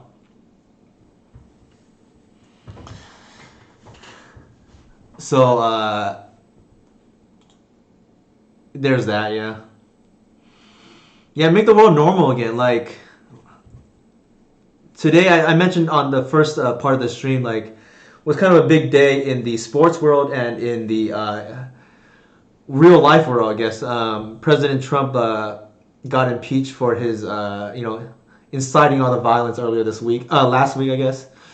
And then in the sports world, James Harden got traded, so pretty big day. Called out for going to the dark side. So yeah, I don't play snow. Like the brainstorm decks I play are typically more proactive decks, just because uh, that's what I like more. Delver, Storm. Like if I'm gonna play more of a controlling blue deck, it's gonna be like, I mean, it hasn't been good in a while, but I used to enjoy like Grixis Control with because of him. So for those who are curious, I'm on the pro him side of the fence. Yeah, for sure, Eli. I was gonna ask you about that and forgot. I know last week we had Jonathan Zhang on. I mean, I talk about NBA a lot, David. So, and I mentioned it earlier. I think it's gonna be interesting. If nothing else, Brooklyn's gonna be must watch TV for the drama. I don't know how good they're gonna be. They look good on paper, at least. But yeah, I had this brew that I came up with Eli, and maybe next week if Eli's free, we'll do that on stream. But I know somebody from my Discord asked me to play this version on stream so they can see the crop rotation in action. I think as we saw in one of the matchups, it was against Test, I believe, where we won on turn 2. Typically with my old list, because of no Nettle Sentinel, you can't do that, and it turns out when you can chain 4 guys cradle or however many you need in a row, turn 2 is possible again in Newton elves or Reclaimer elves. No problem, all good, Eli. Yeah, I would love to see him play it again. I joked before I wanted to brew a hymn with. Sorry, that was a Freudian slip. Brew a list with 4 hymns, 4 snapcasters, and 4 of the white black card that makes them. I think it's Gerard's verdict, or I forgot what it's called, but 4 of those cards just for to play for fun. I know there's anti him people out there, so if you're offended by that, I apologize. I mean, I think Crop is the real deal. Decent. Gerard's verdict, yes. For those of you not aware of this card, it is a spicy card.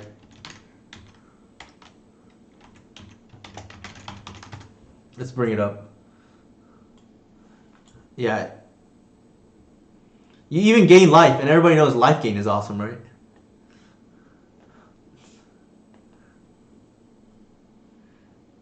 2005, I like it. Uh, yeah, I don't know about if blue is worth it for the stifle. Maybe it is, but we'll see. This was kind of roughly what I had in mind.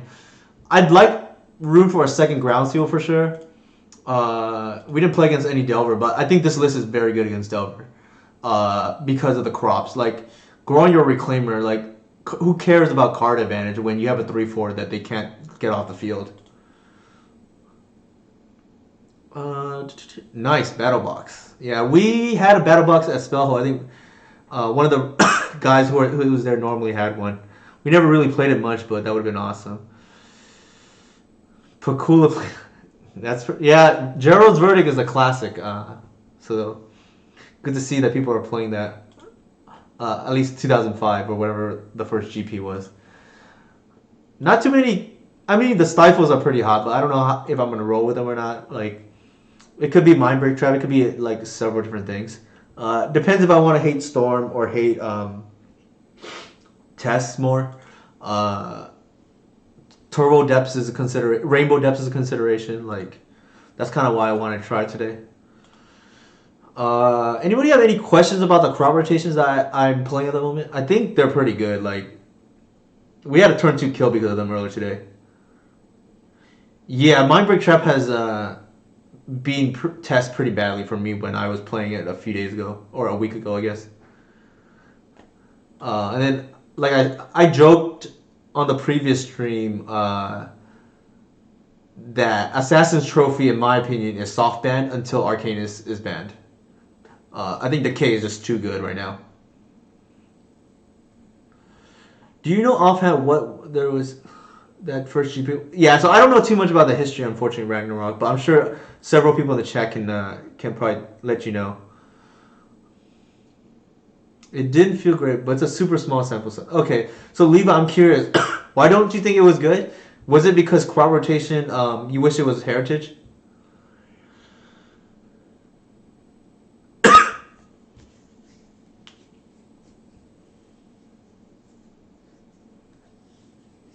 Yeah, no worries, Ragnarok. I mean, it's already 10:40ish here in West Coast time or Pacific time, so it's like 1:30 over there on the East Coast. So we're wrapping up anyways. Yeah, so there's times where you just want a creature, and I think definitely the one heritage goes a long way. Uh, Talking to somebody I trust, I might switch that to a Birch Lord because it helps generate colored mana, but maybe that's not worth it. I did get into a scenario where I lost a Blood Moon because of that, and being able to turn back on Abrupt Decay is kind of a big deal. Moonstompy isn't very good right now, but it is like, I don't want to just give up points there, even though it's not really played at the moment. Yeah, Birchlore might be better than the Heritage, given my conversation. I mean, I guess I'll mention him. This was in conversation with actually Jeff Lynn, who has been consulting with me on various different topics. Might just move my crop root. So shout out to Jeff for pointing that out. That Birchlore might be. I mean, it's something I already considered, but I considered it over the third crop. I didn't consider Birchlore over the Heritage, which really, they kind of do the same thing. Yeah, I mean, Jeff built Esperval for those of you who aren't aware. I won't disclose what we've been discussing on the screen, as he told me that in confidence, but long story short, with regards to elves at least, he mentioned that that Burst Lord might be an upgrade over Heritage. I think there's definitely merit to that. Might just move Krabra to the main and roll with 2-2. Yeah, 2-2 might be okay. This deck is built to, so the reason to play the Krabrats, in case it's not obvious, is because you can just not run Graveyard Hate in the sideboard anymore and just accept you're gonna lose to the turn 0 graveyard decks like Oops. The thing is, and Reanimator to an extent. Like the thing is though, I've noticed Reanimator players. This is a joke that I make, so sorry if you play Reanimator, but if there's a losing line, Reanimator players will find it. So I have beaten Reanimator players without Leyline of the Void, and it happens more than it should, in my opinion.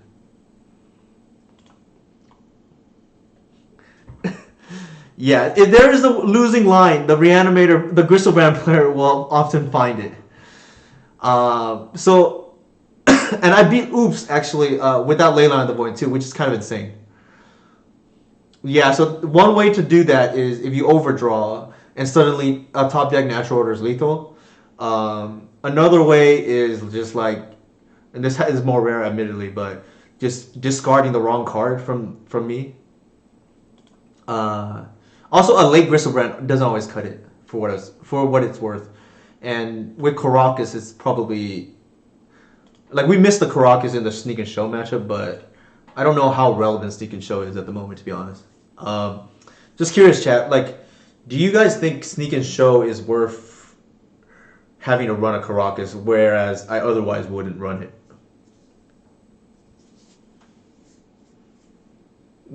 Karakas is good against depths, but that's what Wasteland is for as well. And Wasteland is actually good against post because you're probably an underdog.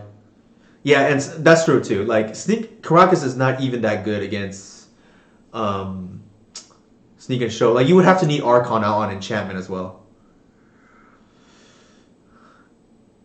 Exactly. I don't think Sneak and Show is real popular at the moment. And that's why I cut Karakas because the Wasteland does double duty against the Tabernacle, and not even Tabernacle, but the Glacial Chasm decks. I think Post goes from unfavored to very favored because of Wasteland.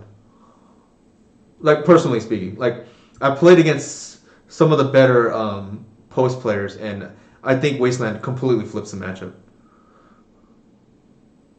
If I'm playing, it's for depth, right? And then it definitely helps against the depth matchup because it means you can tap out. If you only have Wasteland, you can't afford to tap out. Is the problem? Yeah, for those of you who don't know, Levi is an awesome depths player who is learning elves and actually plays Primeval Titan in all formats. And one of my trusted advisors when I played the Mox event, he helped me, get off the ground and was the first person I consulted when it came to Green-White Reclaimer and Modern. The reason why you don't steamroll Post, Eli, is because game 1 they have Glacial Chasm. So if they leave mana open, they can fetch it, and they can actually cobble up a kill before they die, by recurring Glimmer Post and just gaining a bunch of life. Yeah, game 1. I don't run the Assassin's Trophy because I think it's soft ban at the moment, like I said, because not killing Dreadhorde Arcanist is a big no-no for me. Or the fact that they can counter it. And I don't have a way to remove Chasm unless I play what is it called? Unless I play Assassin's Trophy, but I think Wasteland's just better because it's tutorable, and 2, you board it in against depths too, which I guess so with Assassin's Trophy, but this is much easier. You only need 1 mana up.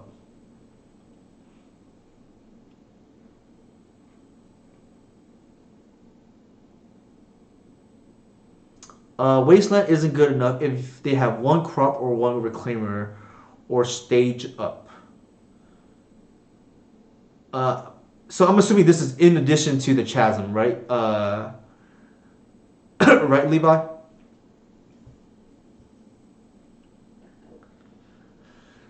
Yeah, so I think that's true, but usually with the three crop rotations, you can do it same turn. I mean, it really depends how it plays out, but I agree with what you say in the general sense. Yeah, it it it's not foolproof because there's pithing needle as well, and which is why I boarded one decay. But I think it's huge in the matchup. Yeah, Vasuva stage is pretty sick to copy it.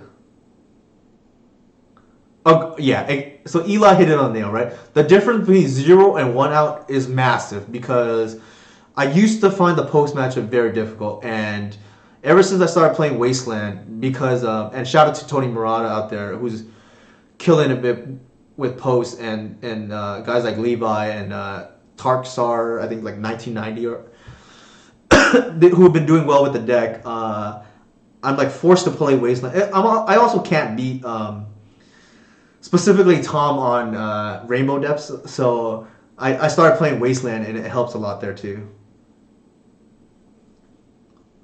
Uh, we'll see if I want to how much further I want to test the Blue Splash. It's not free, that's for sure, but could be good right now. Yeah, Tom crushing it is no news. Here's a reminder of Tom's dominance and legacy. 55 trophies, which is almost more than like the next two combined. Every once in a blue moon, he lets me win. So I will say, I think I beat Tom in the most recent match, but it's funny. He asked me to afterwards if Caracas was in my deck because I had tapped out. And I said, actually, I'm playing this league without Caracas, and so he allowed me to untap with crop rotation slash wasteland up. Is the short story. Yeah, 55 is insanity. Like, if you just look at the next most, and and Jeff is a good player too. To be fair, like I'm just happy with my 22, right? Like, for all you Taylor Swift fans out there, this is a magical number here. I mean, I know people in the chat go to my LGS, but if John Hardival were here, he'd be mentioning 22 here. I think I'm like 1-1 against it. I can still lose to Karagas mate. Yeah, the fact that he can beat that kind of hate is insane.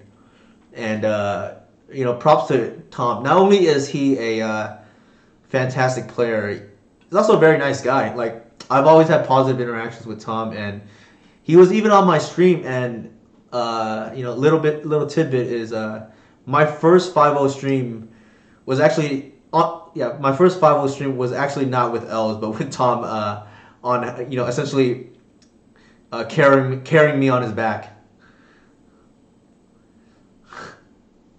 Yeah, so he 2020s me a lot.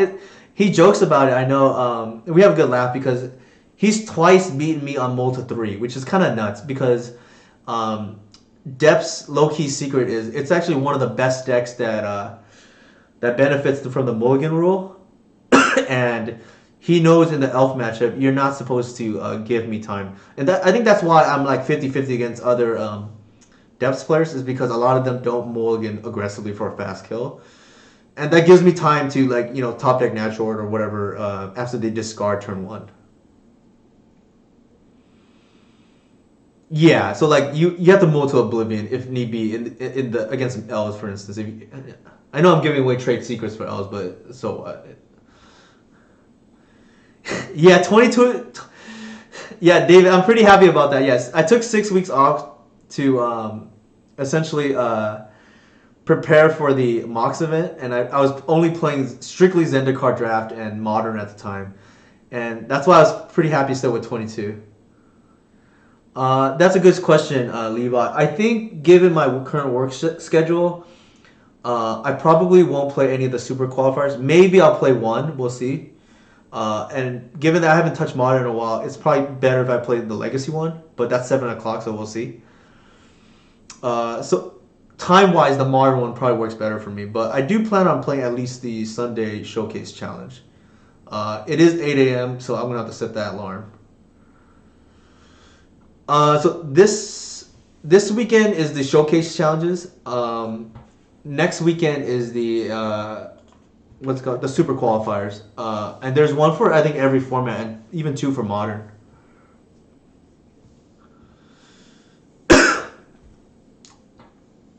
So, I think if we had more time, or this was like a Friday night, I would even attempt to play a third league, but I think two is good enough for tonight. We went 3-2, 3-2. Can't be too mad. Like, essentially broke even slightly ahead, but yeah, bedtime exactly, Eli. So shout out for everybody that came out right now to watch the stream. Always fun as usual with the same peeps. Yeah, and then I'm gonna go ahead and raid Nathan right now. Uh,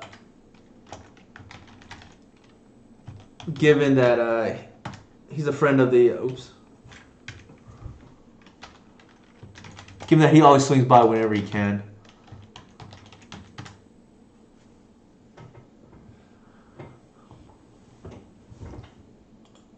All right, good night, everyone. Enjoy you guys being around.